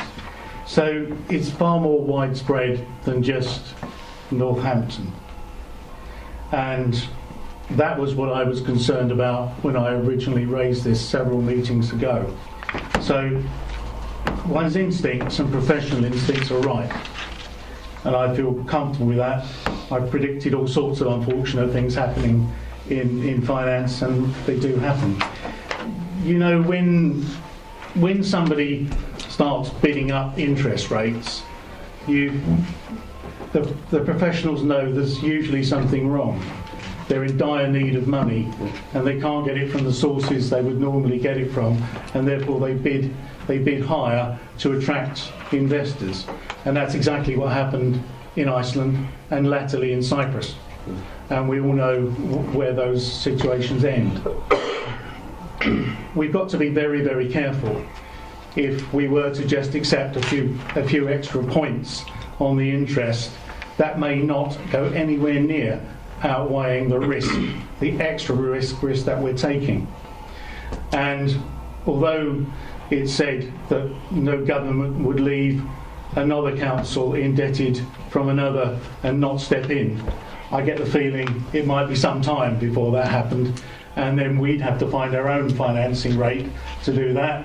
We may enter the list of those councils in difficulties, and you know, I don't want to get into that cycle. I would be totally remiss, given my background, my professional knowledge, to allow this council to do that. Or if it does want to do that, it'll do it without me, and it will do it with a recorded vote. So when it comes to putting your hands in your pockets, you don't have to. But when you might consider putting your hands in your pockets, you'll do so. Because it's this deadly serious, this. I've looked at the options that have been put forward. The easy one is to say, let's take it out. Let's take that category of borrower out. because that way you can't get into any trouble because you're not going to consider it. There's issues around diversity of people you can lend to. Well, frankly, we've only lent to banks recently anyway. I'm not entirely sure what diversity has given us. So I then kind of come back to the situation where I speculated about there isn't a form of credit rating for local authorities. And it's interesting that Link, previously known as Capita, consider that they can establish a scheme of grading or credit rating of local authorities in the same way as they do banks. I've got to honestly say to you that, you know, I've been a member of a council for a lot of time, and I tend to understand how this council's finance works and other councils' finance works. And it's taken a long time to learn that, and I know it takes a long time for our professionals to learn that too, which is why they're qualified and why they're time served and why they understand it. I've got some doubts in my own mind that as to whether an external agency, an external consultancy can really do this well enough. But because I personally don't want to rule this category out, I'm tending to have changed my mind towards the end of last week to accepting that let's give Link, let's give Capita a chance to consider how they might enter into a general and universal scheme for credit rating local authorities. I do think they're going to find it very difficult, and of course the proof of the pudding on a credit rating is only when it's been proved to be right or wrong, and that's the nub of that sort of analysis. If we do go down that route, and I'm prepared to, and I don't know what other members of this committee are prepared to do, and I don't know what full council's prepared to do, but I want to see I want to see the detail of the credit reference rating scheme that they come up with, and I would like to look at it personally, and I'd like to look at it with others in this room who have got financial experience, and I know there are quite a number of us, and I'd like us to sit down in a task group on behalf of this committee and look at it in great detail before we'd allow review committees to say to full council, okay, let's release the hold upon this category and let's go with a credit rating scheme.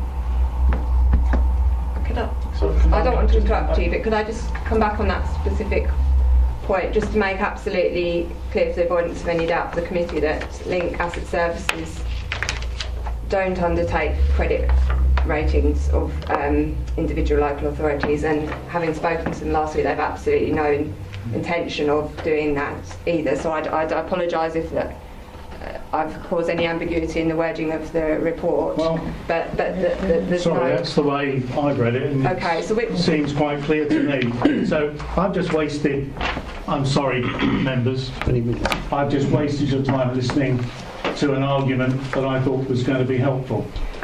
I'm afraid without a credit rating, then I'm afraid I won't. At the present time, I think we should put a hold on that category.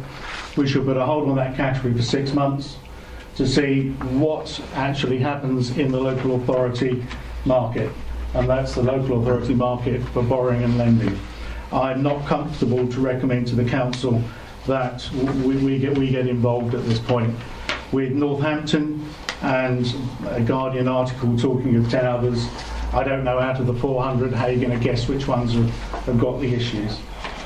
So I changed my own personal point of view, Chairman, to saying we put a hold on that category of lending for 6 months and review again. Okay, thank you. Naomi, at the outset, when you gave your 5 minutes summary of the report, you said that it was your recommendation that that particular element of the report was kept in. Yeah. Or it was a recommendation that you were comfortable with it. Mhm. Are you able to kind of give the committee an idea of why it is you've reached that decision, or how you've reached that decision? We've heard from Councillor Mason, who obviously has a background in finance, who for me has raised some interesting and valid points. In the same tone, and whilst I can see it's in the report and you're obviously comfortable with that because it's there, how did you reach that decision? What was your... Okay. So, thank you, Chair. I appreciate the points raised, and I realise that the sort of headlines around Northampton probably have raised some alarm bells. I suppose my view has been formed in terms of the professional advice that we've taken, as we said, from our Treasury Management advisors, and also from speaking to our peer group. The majority of, or virtually all other councils do continue to recommend lending to other local authorities as an option within their Treasury Management strategies. I would say that in terms of the wording of the government's own guidance in the investment guidance that's just recently issued, it does sort of classify local authorities alongside central government in their list of specified investments, and sort of does give them the same sort of kudos in that respect, local authorities and central government in that category. So their view is obviously that treat both central government and local government investments under the same criteria for that. So I would say that all investments obviously have some risk attached. There's never 100% risk-free investment, and that's the same with everything that we invest in. The priorities of our investment strategy haven't changed, so it's always security first, then liquidity, then yield. But as I say, it's my view that the security is adequate in terms of the risk that we can take across a balanced portfolio, in that we would still consider them as part of the wider investment portfolio that we would consider. So yeah, that's my answer. Thank you. Councillor Hookway. Thank you, Chairman. I noticed in the addendum there was a number of options listed as alternatives for which the committee could favour. Now, bearing in mind that there isn't as has been stated, a rating which perhaps authorities could be judged by, or give us some kind of guidance as to their standing. You've come up with one of the options was where other criteria, other tests could be made to ascertain as to whether a particular proposal would satisfy our needs as a council.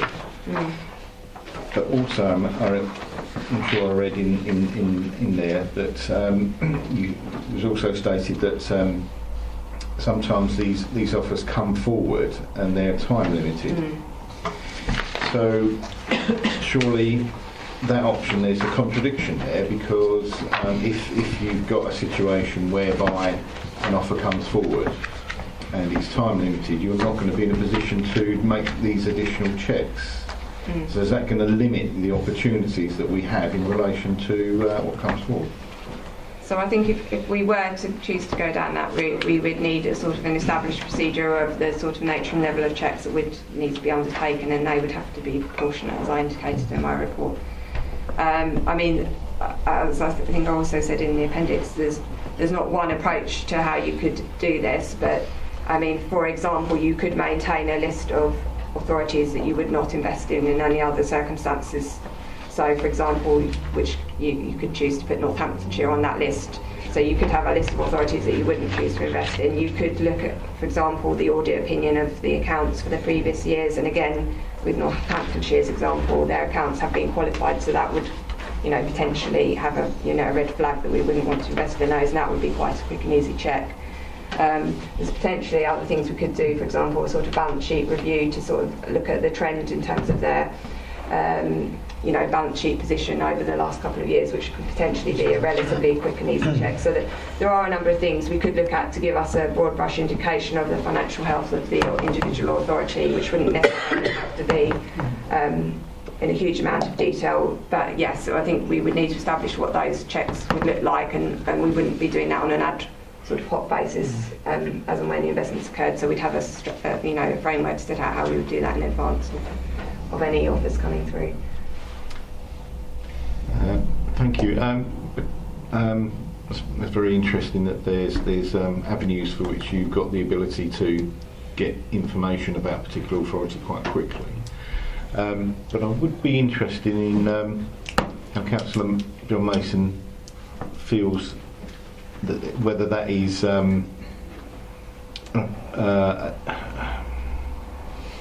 a safeguard which is of any benefit in his opinion. No. The problem is you're looking at very static situations, and you don't know what the debt profile is from a balance sheet unless they declare everything that's in there. You don't know what other projects they're undertaking which require borrowing. You really don't know the ins and outs of the day-to-day present circumstances of a council. You don't know that when you're lending to companies or banks, although with banks you do have this worldwide established basis of credit rating, which is an established scheme which has experts who know how to gather the right information and the intelligence from the markets on a day-to-day basis to put against that.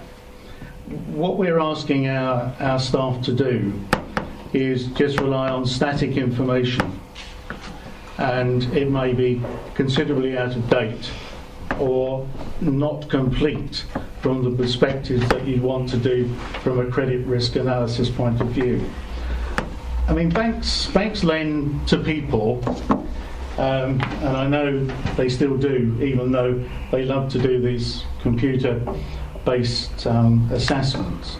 But when it comes down to it, you tend to lend to people that you know of their credit history. You know a great deal about them. You know they've borrowed before. You know what their credit rating is, because you look them up as people on Equifax and ClearScore and some of the new ones. So you've got a pretty good idea that a professional standard analysis has taken place. In other words, an established scheme. When you're lending to a company, and anybody else can put me wrong, put me right if I'm wrong. I've never lent to a company purely based on its desktop financial information. You do a great deal more. You have a relationship with the company, you have a relationship with its financial director, you have a relationship with its operations, with its management, and you know what's going on, and you lend on that basis. Okay, somebody's going to say to me that Carillion was a dumb one, but then hold on a tick, I suspect some people were saying, look at all these government contracts, this can't go wrong. And I see these sort of parallels popping up in local authorities as well. So I'm sorry it's been so long-winded. I just wanted to give you a flavour of why I don't think that's going to be sufficient. I don't think it is going to be sufficient from a stringent and appropriate standard of approaching credit analysis, and I don't think we should put, at the current circumstances that we fear, our staff in that position. Councillor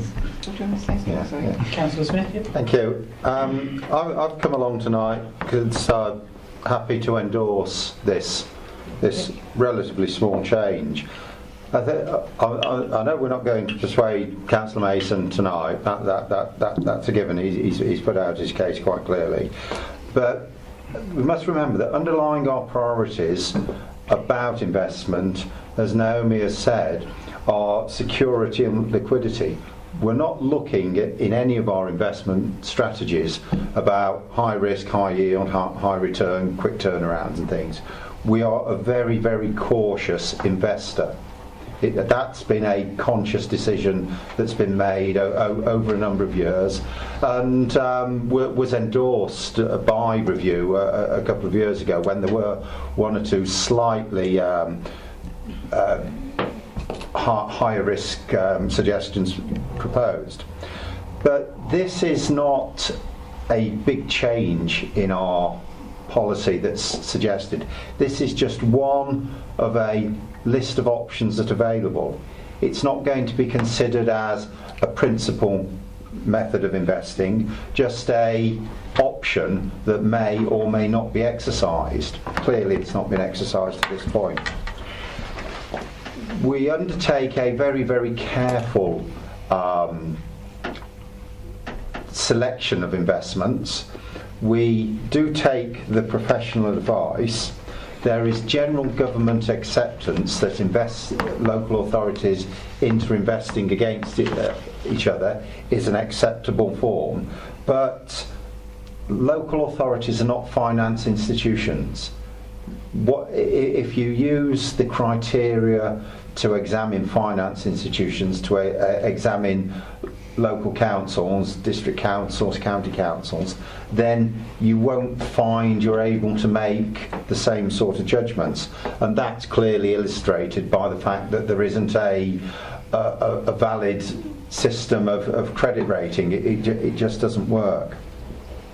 But I think with all those things borne in mind, this small change, this small option, is a way of us going forward as a way of, maximising our potentials, given the underlying priorities of security and liquidity.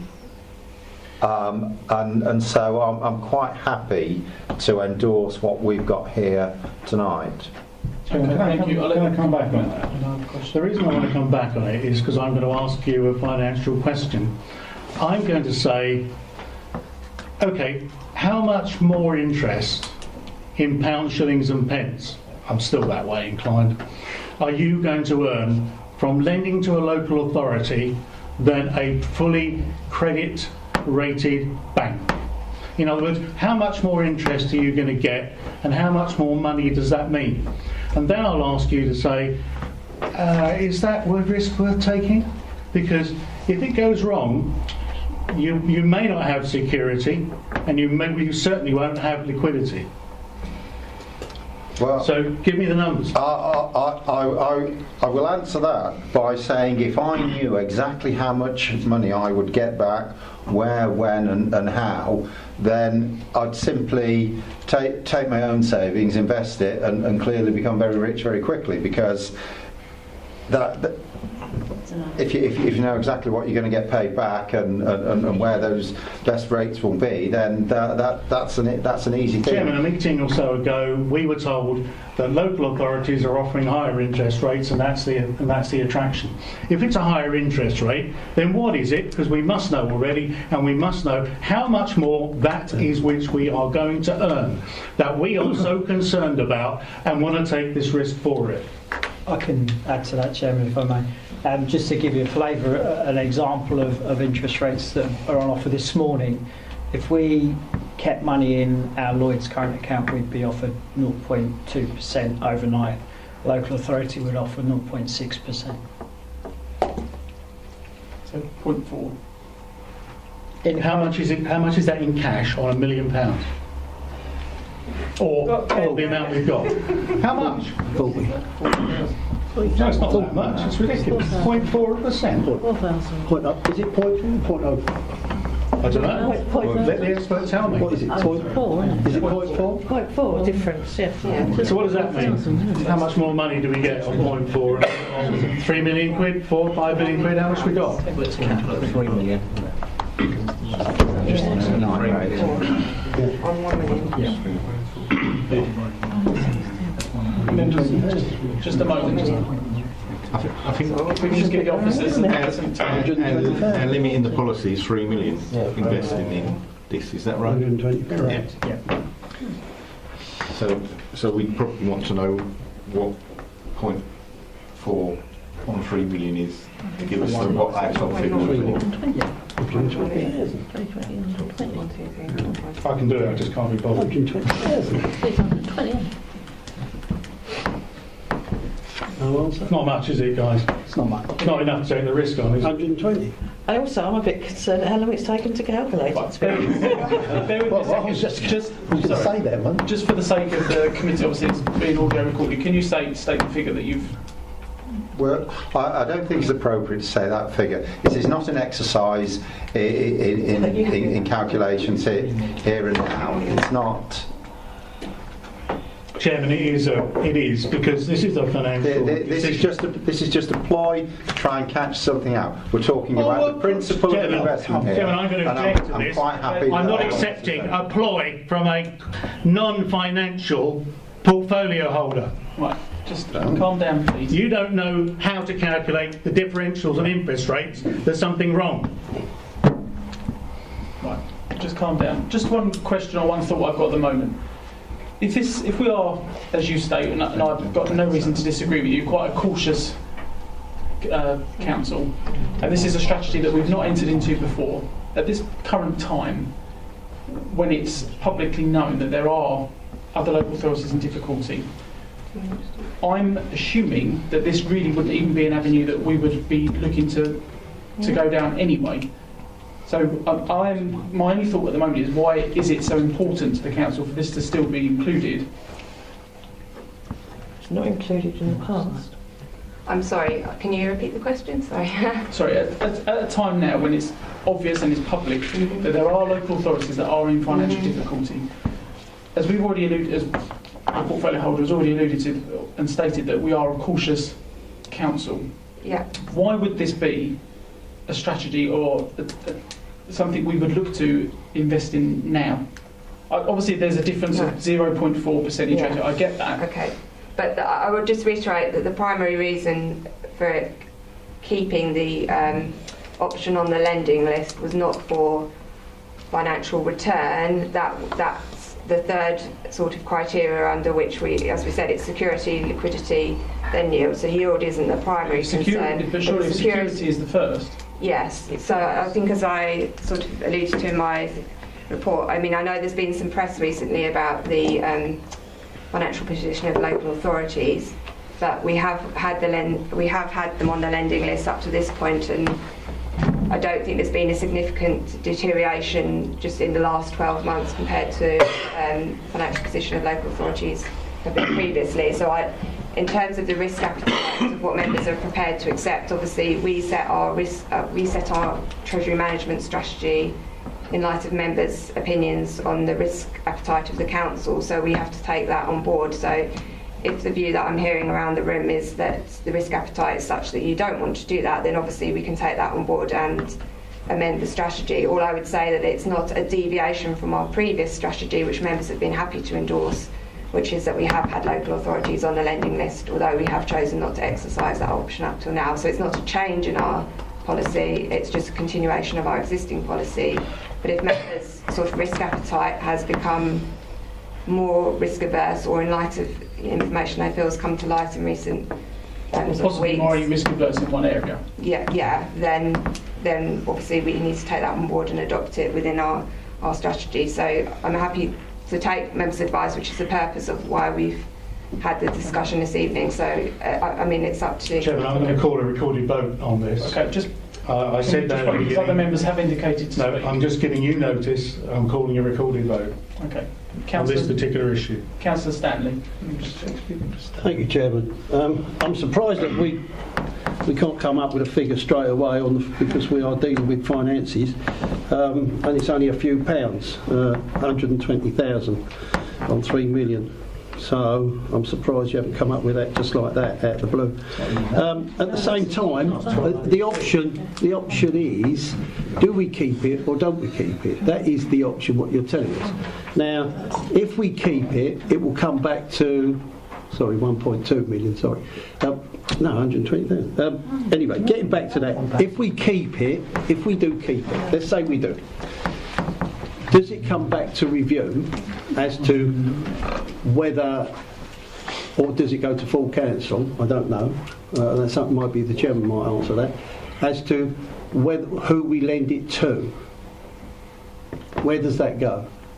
So, are you asking that we would come back to review committee with a list of authorities that we would be prepared to lend to? Yeah, basically, yeah. Well, that wasn't one of the options we put forward. I mean, where does this what does this option give? What is it you're saying this option is? The options are outlined in the addendum. Yeah. So the options, we've listed 5 options in the report, but obviously it wouldn't really be a practical solution in my view to keep bringing a list back to the review committee for authorisation. I mean, we could come up with a list of potential authorities that we were on our list. We didn't want to invest in if we wanted to. But sorry, members, please, an officer is speaking at the moment. But yeah, that wasn't one of the proposed options that was put forward when we wrote the appendix. Okay. Councillor Mrs Mason. Thank you, Mr Chairman. We've been told security, liquidity, yield, and yet there is no valid way of checking the security of a local authority. You've said that. There's no credit rating. The only information that is... Please don't interrupt. Sorry, I'm apologising. The only information is historic, and that has been clearly pointed out and accepted. I don't accept it's a small change. So security isn't there because we've only got very historic information, which is not there. Liquidity, a bit dubious because if your security's naff, your liquidity's gone. Yield. So you're pointing to 0.2 to 0.6. If you look at it another way, that is 3 times the amount. If you look at it from a risk element, if you were looking at it on a personal basis and you were investing your money and you were offered 1% here and 3% there, you would know that was a very high risk. So don't look at the amount, which is negligible actually in terms of risk. If they're offering that much differential, that risk is 3 times as high. Do we want that risk? No, we don't. So I think option 5, and thank you for the information, because the information you've given has clarified my mind on the options, but option 5 is the one to go for. Thank you, Mr Chairman. Councillor Hookwain. Following on from Councillor Stanley was, I think, trying to get at, is actually who is the person who makes the decision? Who is the one who is going to make the decision as to whether, as a part of a strategy, is going to allow lending to a local authority? Is it a matter that is in the remit of one of the officers, or is it something that the portfolio holder is going to decide? I think Councillor Stanley was wondering as to whether this comes back to full council. But I would presume that it's a matter for the portfolio to make a decision in relation to this. So it's council that has to approve the Treasury Management Strategy, and it's up to this committee to decide whether to recommend the strategy as it stands or with any amendments to full council. So in principle, the authority to lend to other local councils will be set out in the strategy. In terms of how that individual decision was made on a daily basis, that would be an office. So if it was agreed that we would have the facility to lend to local authorities, in terms of individual investment decisions, that would be an officer decision in line with our Treasury management policies and procedures. So we agree the policy, and then the officers are then have the ability to make those decisions if they feel it's appropriate. Yeah, under the Section 151 delegated authority, the officers have the ability, as they do now, to make the investment decisions on the the daily deals that they have to do.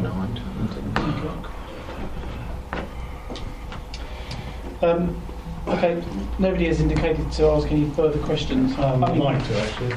Okay. Chairman, I wanted to attend to the substantive element of the current review. I wanted to turn to page 8.7,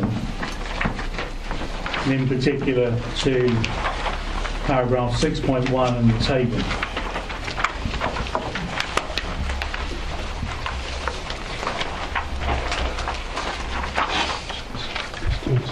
I'd just like some clarification as to what expected investments mean, rising from £3 million to £6.6 million over something like 4 to 5 years.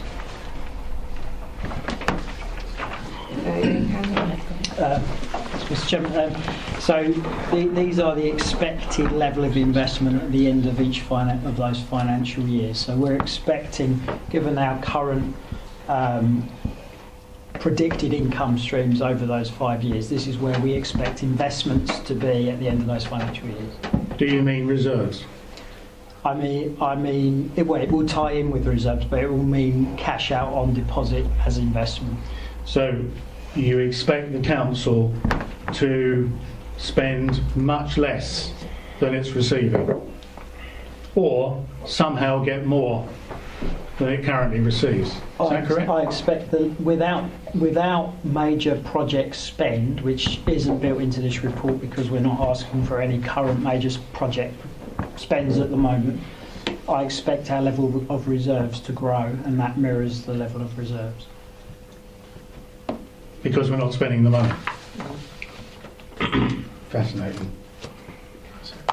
In that case, that makes the risk we've been talking about in even greater perspective. And maybe that's what you meant by increasing the diversity.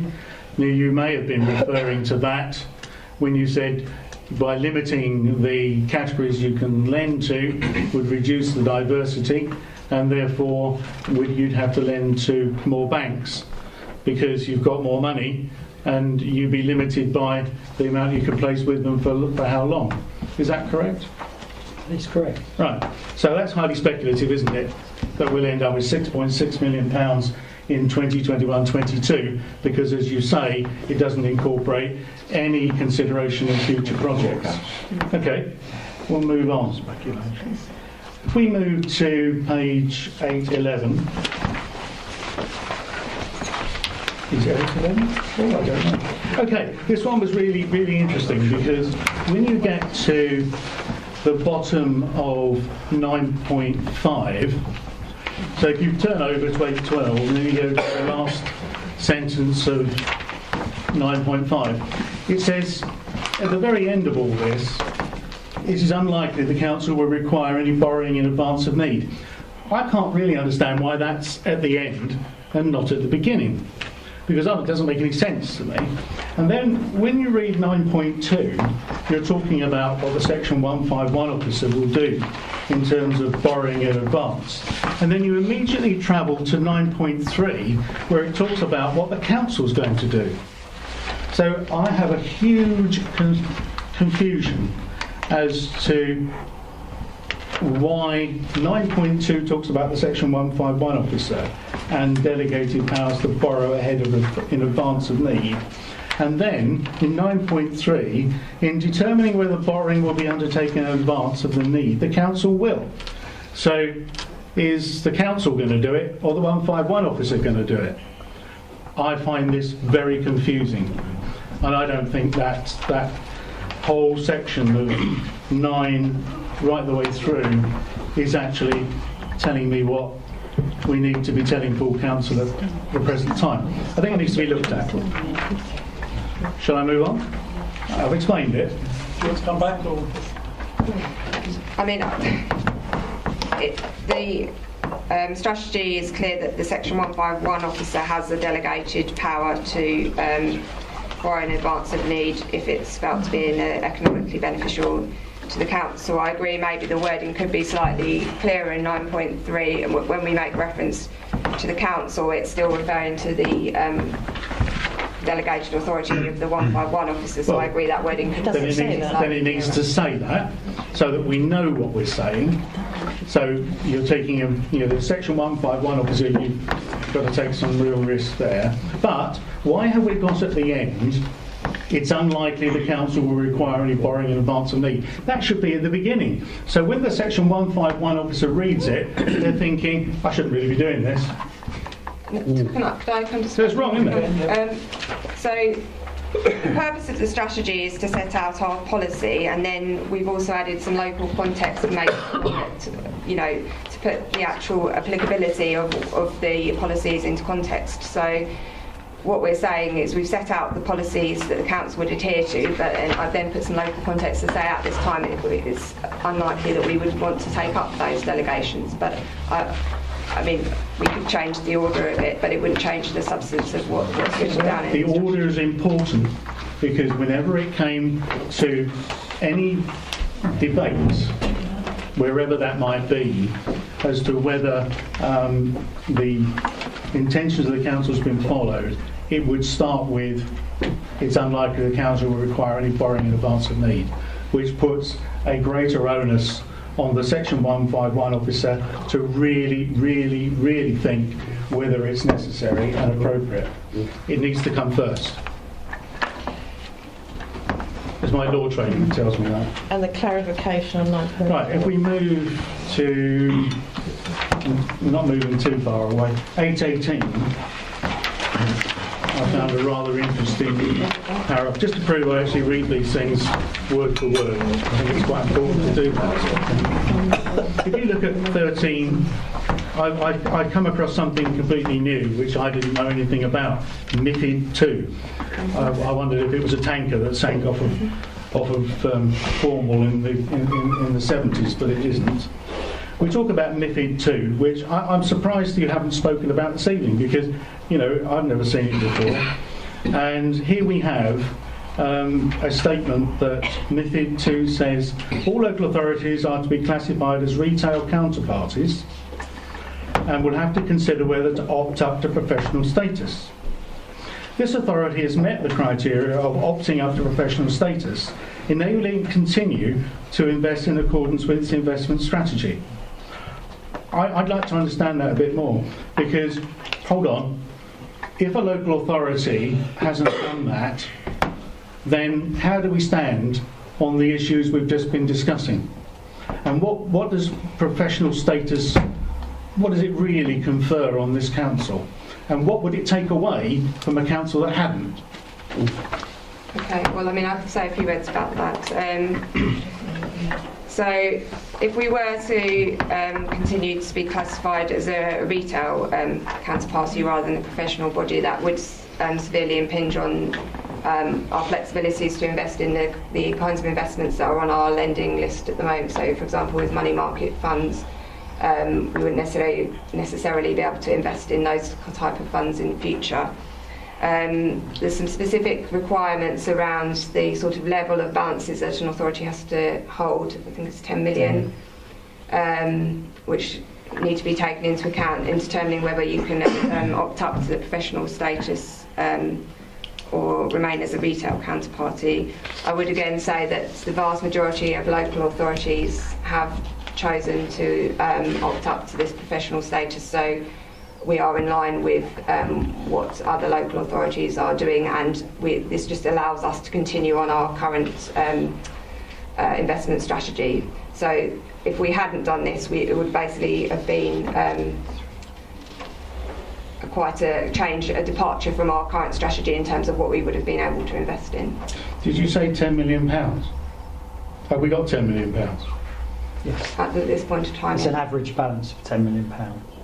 So as at the day we opted up. I see. When we receive everybody else's money that we give out after council tax is paid, that's what you're saying? So we receive our own council tax, we receive council tax for parishes, we receive the precept for fire and for fire separately, yes, and the county council, then we've obviously got a big pile of money. So that big pile of money counts towards this average of 10 million. Yeah, we basically... So it's not our money, in other We words. basically had to prove over an average of, depending on which counterparty wanted to look at it, we had to prove over a period of time that we had an average balance of £10 million to be able to opt up. That was one of the criteria. Another criteria was that we had suitably experienced staff dealing treasury management. How long is that £10 million average to be required for? Well, most of them actually only asked for a single day in a month, but we proved over a period of time that we were exceeding £10 million.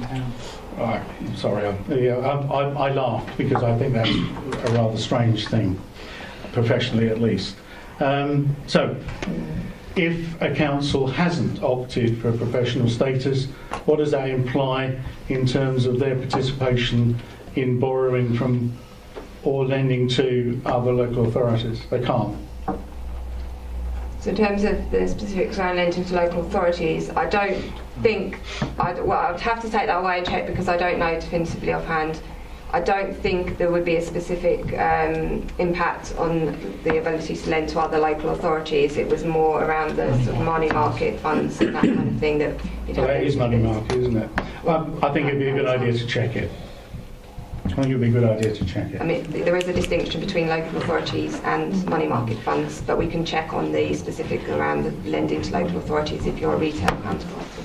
Okay, thank you. Can I on a couple of other members in? Chairman, that's all I had. Oh, okay, thank you very I much. know that's surprising. John Bostock. No, Chairman, it's fine, thank you. You sure? Yes. Okay, Councillor Hookway. Funny enough, I do remember when this was brought up before, because this was discussed before, wasn't it? I think we had made reference to them. Yeah, and I believe as part of those discussions it was a concern, I think, that whether this local authority was large enough that it might meet the criteria to be classified under the professional status.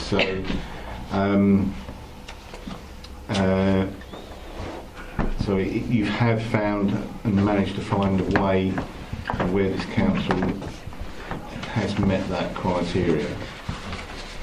And is it something that is reviewed on an annual basis, every 3 years or 5 years?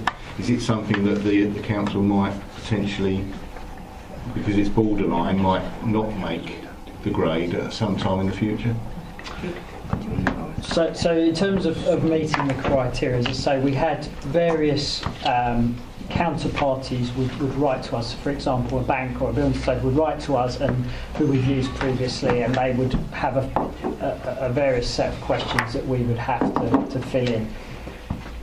Most of those, so let's say money market funds, when they wrote to us, they would ask, have you hit £10 million in the last 3 months? Our answer would have been yes. Do you have suitably trained staff that deal with treasury management experienced staff? Our answer would be yes. So we fill in those forms, send it back, and then we get notification whether we've met their criteria or not. In all the circumstances where we've been asked, we've met the criteria. I'd have to go away and find out when they would reassess, if they would reassess that criteria at any stage. We have spoken in detail with Link about this, our treasury management advisors, and as Naomi has said, most local authorities have opted up to the professional status, more to give us those options around continuing to lend with money market funds. As the report shows, we can invest quite a bit of money with money market funds. If we weren't at professional status, that would limit us to just investing with banks. Okay, thank you. Just one little question. It's quick, yeah. If you don't go with that professional status, does that cut your options drastically? Yes, as I just said, that we would not be able I just want, if it does, then obviously we've got to go with it to keep our options where they are. We already have gone to professional status, so we're already there. If we weren't there, then the table that shows, I forget what page it's on now, but on page 8.15, you'll see from that table that we can invest with money market funds up to £5 million. So we will be looking to have to place that £5 million within the banks using the credit criteria listed above that table. So our limit would be very limited. Yeah. In fact, we would be at a stage where we'd be leaving large sums of cash in our current account at a minimal rate. And that's the maximum investment, 5 million. Yes. But we wouldn't be there in any case, or would we? Yes, we do maximise our investment in money market. Oh, right. Okay. Yeah. If you take an average balance of £10 million, we would put 5 million in money market funds. Right. Okay, thank you. Right, quite a lot to take in. There has been indication that a recorded vote is required. Councillor Mr Mason. It's a recorded vote on the issue of removal continuing to lend to local authorities. That's specifically on that issue, yeah? Given the current concerns. Okay. Or words there, but yes. And you've got support from members? I don't know. Yeah. It's up to members to indicate, isn't it? I've got a clue. Yeah, if you Yeah, had definitely. 3 members. Review it Sorry, after can you just raise your hands just so Michelle can see? That's just for the recording. That's Just just for to the do the recording. recording vote. Right.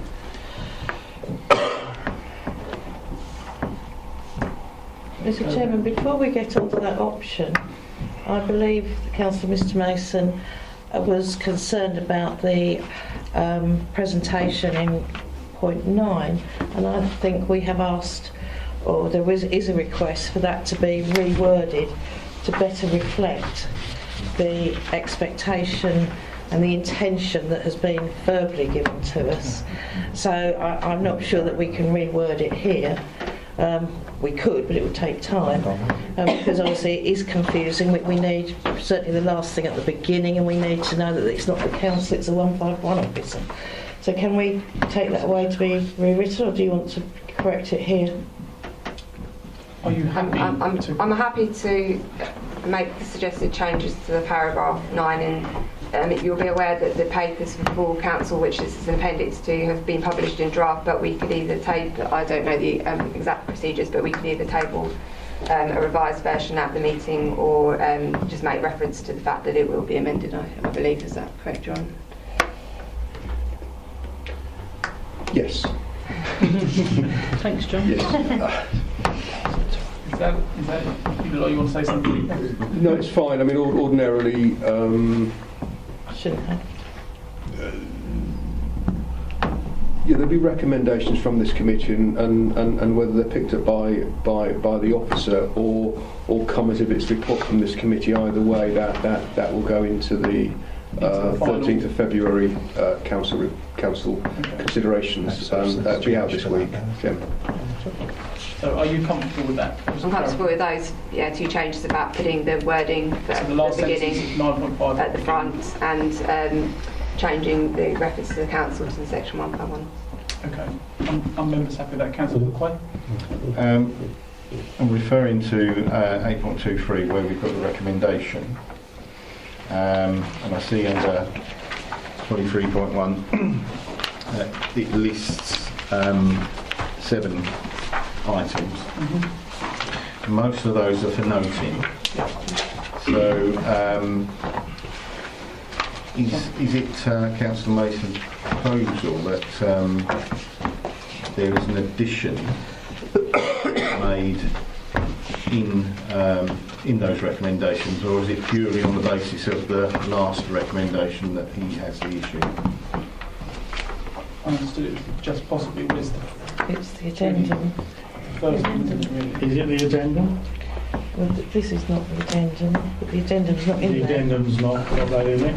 No. Not in the it's not in the annex, is it? It's here. Oh, the addendum. Yes, I'm not sure, Chairman, how you treat the addendum. It's up to you. Well, I think Seems to be a separate decision, doesn't it? If I could put a suggestion forward, and I know John's probably going to jump in on me. Number one is where you're going to alter it to some extent, because it's to note the capital and treasury management strategy statement, including the investment instruments, indicators, limits and delegations contained within the report. But it's that investment instruments, as I understand it, where you're going to want to drop, possibly, local authorities. So that would be... That's noting. We don't want to note it, we want to recommend. That's noting. Yeah, so then you come down to 7. It's recommend the contents of this report to full council with agreed changes and with removal of the local authority vending. Yes. Is that clear? Yeah. Yeah. And then we would take in all the other recommendations separately. Yeah. Well, they're noting. Yeah. So as long as members are to note, are happy to note recommendations 2, 3, 4, 5. I don't really think 6. I mean, we can note it, but 6 is... No, 6 isn't noting, It's is it? irrelevant, really. 6 isn't really a recommendation. We've identified issues and we've discussed it. Yeah. So, are we happy? Can we remove recommendation 6? Obviously. Yeah. Because I don't think it's... Yeah. Okay, so if we remove 6, I think members are happy to note recommendations 2 to 5, including both. Is that correct, members? But the recommendation with regards to what is still the wording. But nothing wrong with it. You can take a vote, Chairman, on the issue of recommending the contents of this report to full council, and then it's up to members to signify whether they agree with that or they don't. Changes, okay. As simple Or as do you that. recommend the contents of the report with the removal of option to lend to... No, I'm not making a proposal of that sort. What you had. I'm just saying that, well, I'm personally saying that I can't recommend the contents of this report to the council. No. Actually. Right. For the reasons I'd put. I don't have to. It'll be minuted, won't it? I assume. Keeps it clean, doesn't it? Yeah. Okay, so we take the recorded vote. Mr Chair, can you just repeat what we're voting on? This is... Where did you put that in? It's a recommendation. And then it clarifies. If you put number 5 on potential options into the recommendation, then we can go for it. Okay. I'm really very relaxed and very flexible. Can I make that suggestion that the recommendation is number 7 with number 5 from the potential options, and then we've got a positive recommendation rather than a negative one. Okay, so are members clear on that? It's agreeing recommendation number 7, but with the the agreement or the acceptance of option number 5 of the addendum. Including removing... We recommend the contents of this report to full council with the removal of option to lend to other local authorities complete, etc. You just need a slight change of terminology. So, is everybody, I just want to make sure all members clear on that. Yes? So we recommend the report. Yeah, and it's only for a year, remember? It's only, we leave in 2018-19. Yeah, it's only for a year. Okay. Sorry, John. Chairman, you're also recognising the adjustment to item 9. Yes. Just to, yeah. Sorry, you've written that down. Yeah. So that includes the changes number 9, which the officers have indicated they're comfortable and happy with. Yes. Okay.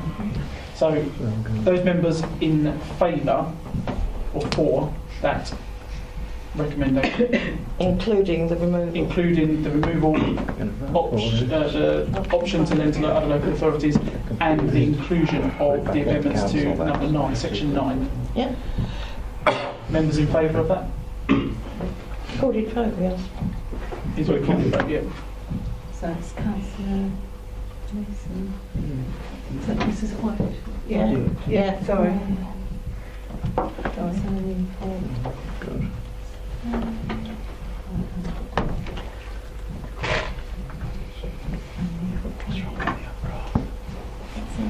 1, 2, 3, 4, 5, 6, 7.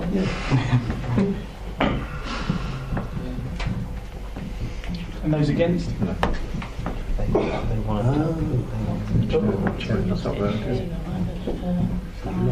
Six.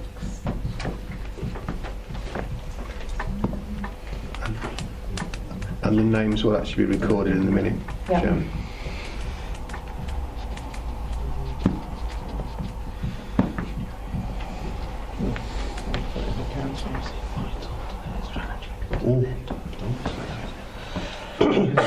Somebody calculate before it goes to the full council quite clearly what the value of 0.4% is on £1 million. For one day. Well, for whatever. Yeah. Because we haven't got that figure this year. I can do it, but I would expect our finance officers to do it. I expect everyone now to do the portfolio. So that's a request.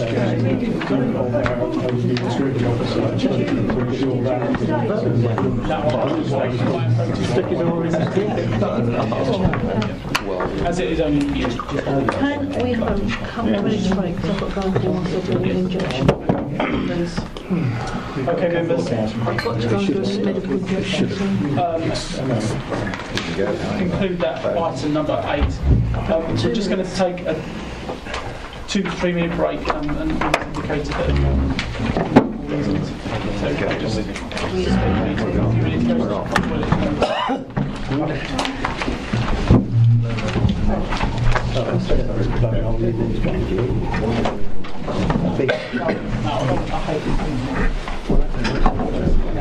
I'll see you in the morning. The blues.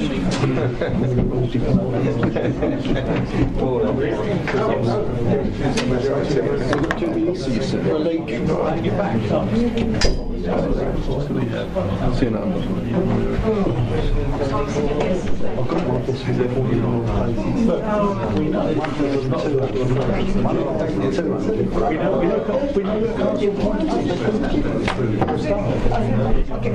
I get more than that on my thing. And I ain't got any around. Yeah, that's right. No, I don't. Good. I'll get 6% over 5 years. No, I get 5%. I'll get 6% over 5 years. 4%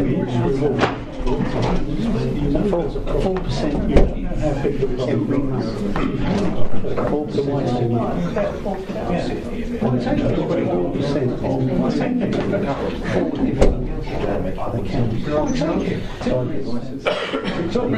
16% on the total. I get 16% on my total. It's not even immediate. No. But the other thing is, they can't get it from those accounts that we've got. No. Because it's a business. Business account, you don't get nothing. A business account. My business account change the I get 0.2. I get 0.2 on my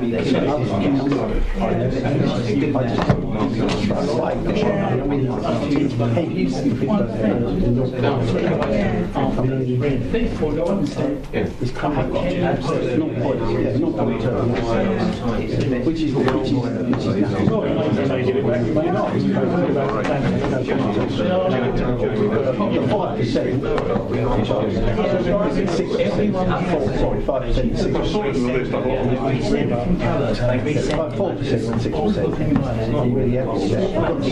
sorted out almost 5 years ago. Comes out next year.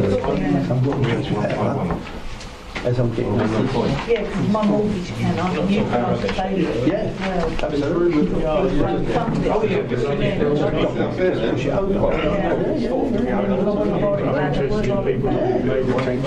idea. Because they move your money. Keep moving. That's what I like. save the best till last. I did say to my wife, this guy to me. No, I don't want to tell. I thought it might be long one, so this one. You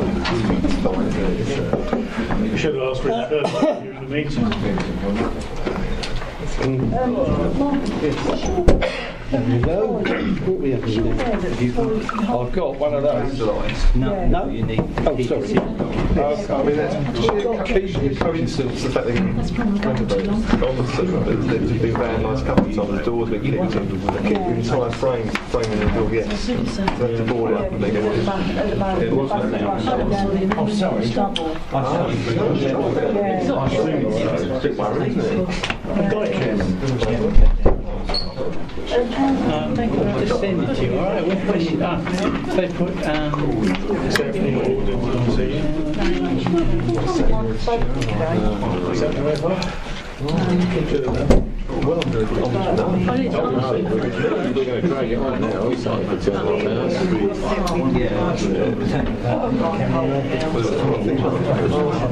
Be careful, so... Oh, yeah, no.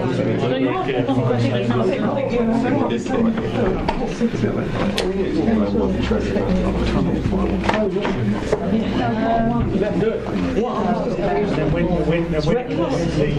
the next revelation comes up, no,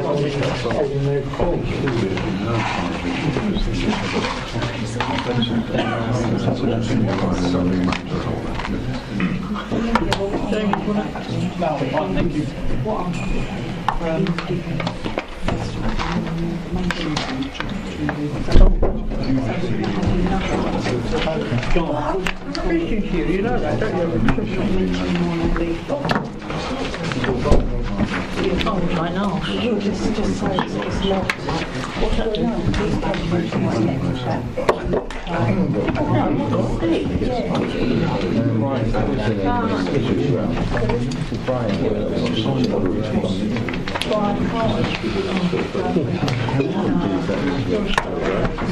I sent it to you.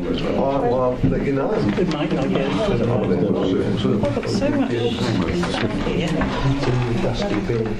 It's like it's come through. Yeah, they should get it. I don't know why I said that.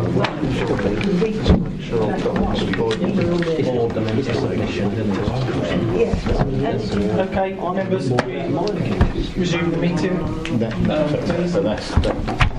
Move on to item 9, which is charging for bins to new properties. Attending this evening's meeting for this item, we have Marcus Houghton, Assistant Director of Environment Services, and Councillor David Sperry, Portfolio Holder for Environment. This is an update to the visit to the committee in September 2017, when an update in the report was requested. Members will have had a chance to see the report. It's fairly short and sweet. I would usually say, do you want to briefly summarise the report for the committee? I mean, it's brief anyway, but... I can if you wish. I mean, I think the key thing that came from the last report was there was a lack of ability to perhaps track new bids. We said, exactly. So really, we were setting an invoicing system in place to ensure that we could say yes, if a new bid has gone out, we have actually invoiced that correctly. And so far, there's only going for a couple of months of data there that we seem to be, the invoices seem to be matching up accordingly. And so, in conclusion, the new system really sort of tucks up that loophole that was identified from last time. Okay. Any questions? Thank you very much. Councillor Mrs Mason. Yeah, just one which I'll go to value. I wasn't quite sure who was invoicing who on this report, so which is why I asked the question by the officer. Are we invoicing the residents or the builder, or are we being invoiced? The invoicing the residents was something we were already doing. Yes. So we're quite clear to customer services. An order of new bins don't go until you've been paid. To be quite blunt. So unless there is some way of establishing that a payment has been made for those bins, then the bins don't go out. This is the invoices that's sent back from Suez. So what we're saying is, previously we had a system where we provided all the stock, and therefore it's very hard to separate what stock had been used for new bins or to new properties, or replacement bins to existing properties. We couldn't separate the two out. We can do now because of and that's the main thing. But how we've done that is basically said, you have now got to provide the stock, and in doing so, we've agreed that they invoice us for any new properties. So what we're ensuring is that basically they tally up. So what they're delivering out tallies up with what we've actually ordered in, and they do so. If I can just come back on that, because in the last year, if you remember, we only charged for 8 bins. We did, yes. And I remember I had an email from you saying that the Hall Road developer had refused to pay for the bins. So obviously, therefore, if we're supplying them there, because our policy is that they should be paid for. Yes. So these are the ones in Hall Road or any other estate are being paid for by the residents, if not by the developer. Correct, yes. They're all paying, and some of Hall Road had a change of heart as well. So it's actually split into two. Well, that's one development. There's two separate companies. So strangely, but one side, the Kent side, have had a change of heart. So the other side may follow suit. But equally, what we're doing in the meantime is saying, no, that we expect the resident who moves in to pay. And so far we've found that to be compliant. And are we getting money in advance so that we don't end up with a debt situation? Yes, we always ensure we have our money in advance before we send bins out. Okay, thank you. Thank you, Mr. Chair. Okay. Councillor Brookway? Is it inclusive of any housing associations as well? Are they paying for theirs and they paying for theirs in advance? They do, yes. Again, it's exactly the same sort of thing. They're normally quite understanding of that. Many of those are flats and such, so it's slightly different arrangements. It's 1,100 bins, that kind of thing. But again, yes, they contribute to that at the start, as any developer would. Thank you. Councillor Mr Mason? Yeah, thank you, Chairman. How do you monitor your stock control? Because just before Christmas I was receiving complaints. Yes. And I'm just fed up with complaints. I wish they'd just come to the council. That people who had damaged green bins weren't able to get a green bin. Correct. Because somehow we didn't have any. And the other side of the coin is, okay, that's a situation where we are replacing already paid for damaged bins. And of course we need to make sure we've got a stock for the people whose houses are new. Yes. So how are we doing all that? We do now. It's a good question actually, and possibly I'm about to answer that a few months ago, because you're right. It is a problem that arose its head, and what we ask for now is actually a weekly summary of the existing stock that we have from Suez, and we also track the deliveries and orders they have. So as soon as we're establishing baseline levels of what we think is acceptable levels of stock. So if we say, if it goes below that, if it hits amber, we're saying, please tell us you've placed an order. And they go, yes, we can confirm that. We go, thank you very much. And of course, if they haven't, we'll say, we advise you to place one tomorrow very quickly. So we are monitoring the stock, but they take the stock checks. We spot check their spot checks, if you like, if that makes sense, to ensure that there is some additional compliance. But at the end of each week, we now have a summary of number of lids, number of bin carcasses, that kind of thing. So that shouldn't happen in the future. Okay, I've got a split in my green bin. But I've held off because I realised the council may not have had stock. Very considerate. I didn't want to make it any worse. We have stock. If I know he's going to ask that question, I could actually give you the stock list last weekend. But every Friday we've actually brought that in because we said, okay. I feel happier asking for a replacement. Yeah. We'll all be phoning up tomorrow. So it'll be a rush now. Thank you. Thank you, Councillor Stanley. Thank you, Chairman. Does the council supply those bins that have got open tops to them, or are they all closed tops? And are the residents able to replace any part of the bin, in other words, wheels and tops and that sort of thing, if they've got damaged or got destroyed? If a lid's missing or a wheel's missing, you can normally ring up and they should come out and replace them. That's good enough. There's a stock of those. I even have a level of how many wheels and lids we have as well. You need to get up more. Okay. No further questions? So the recommendation is that the PC resolve to note the charging system for new properties, for bins for new properties, and that it's effective. All members in agreement? Thank you. Short and sweet.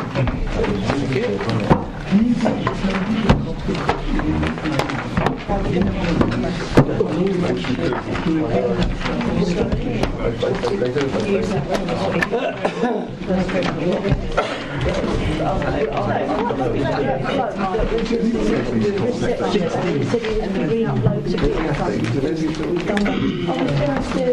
one right in front of the hotel. We get Sunday. We do Sunday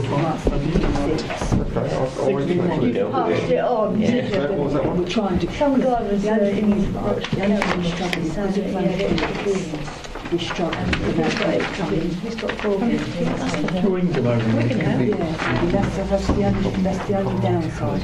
You just make sure we're yeah, we can help. I'll speak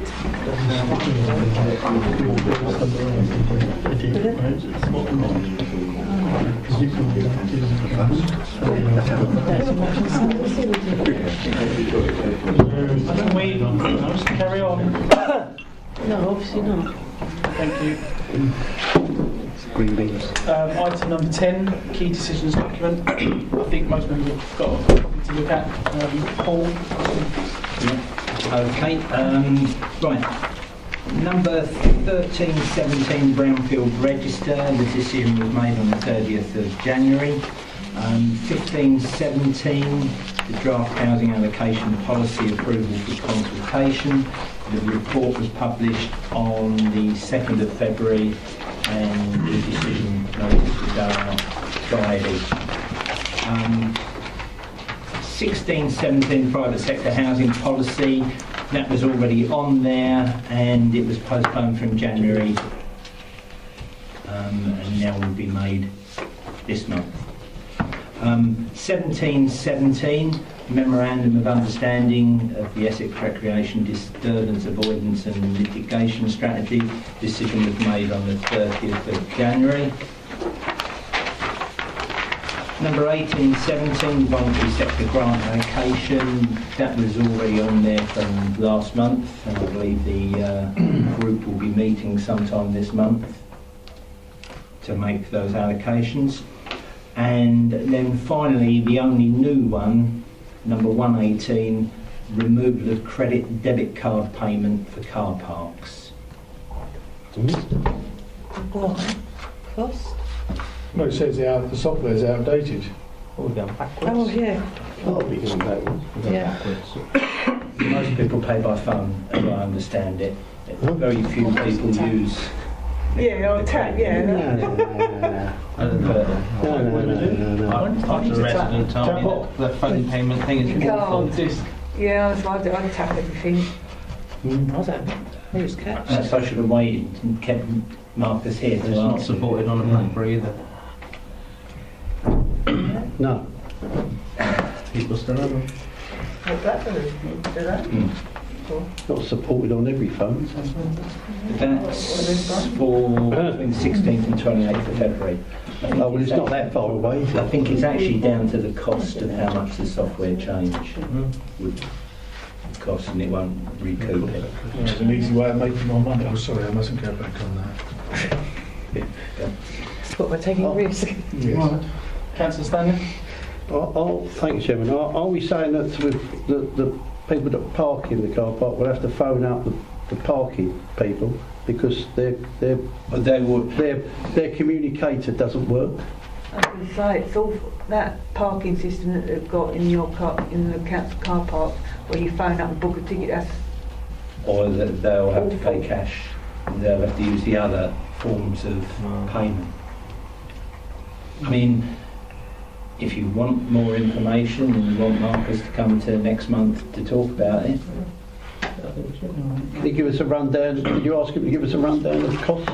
Won't there be a report? Will there be a report? Well, there'll be a report. Oh, That's before the... Yeah, but it won't have So you'll see the report and then the decision will be made and you could call that Call it in decision. if Or you can just ask the questions you Yeah, want to ask. or you could just contact Marcus and Ask him. Yeah. When will the report? Because if this isn't he'll be probably writing it about now. So if you want to get your input into it, Oh, right. Okay. give Marcus a quick call. Tomorrow morning.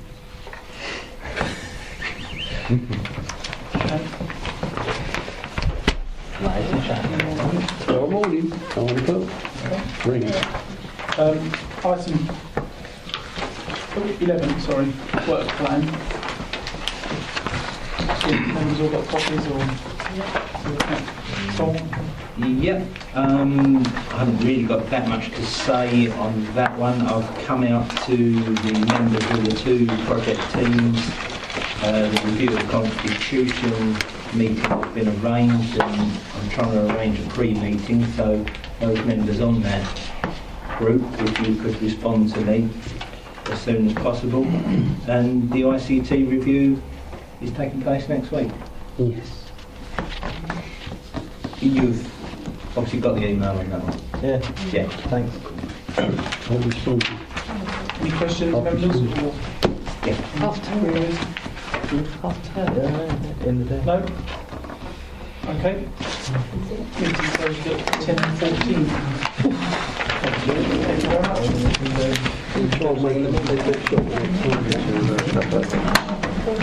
Yep.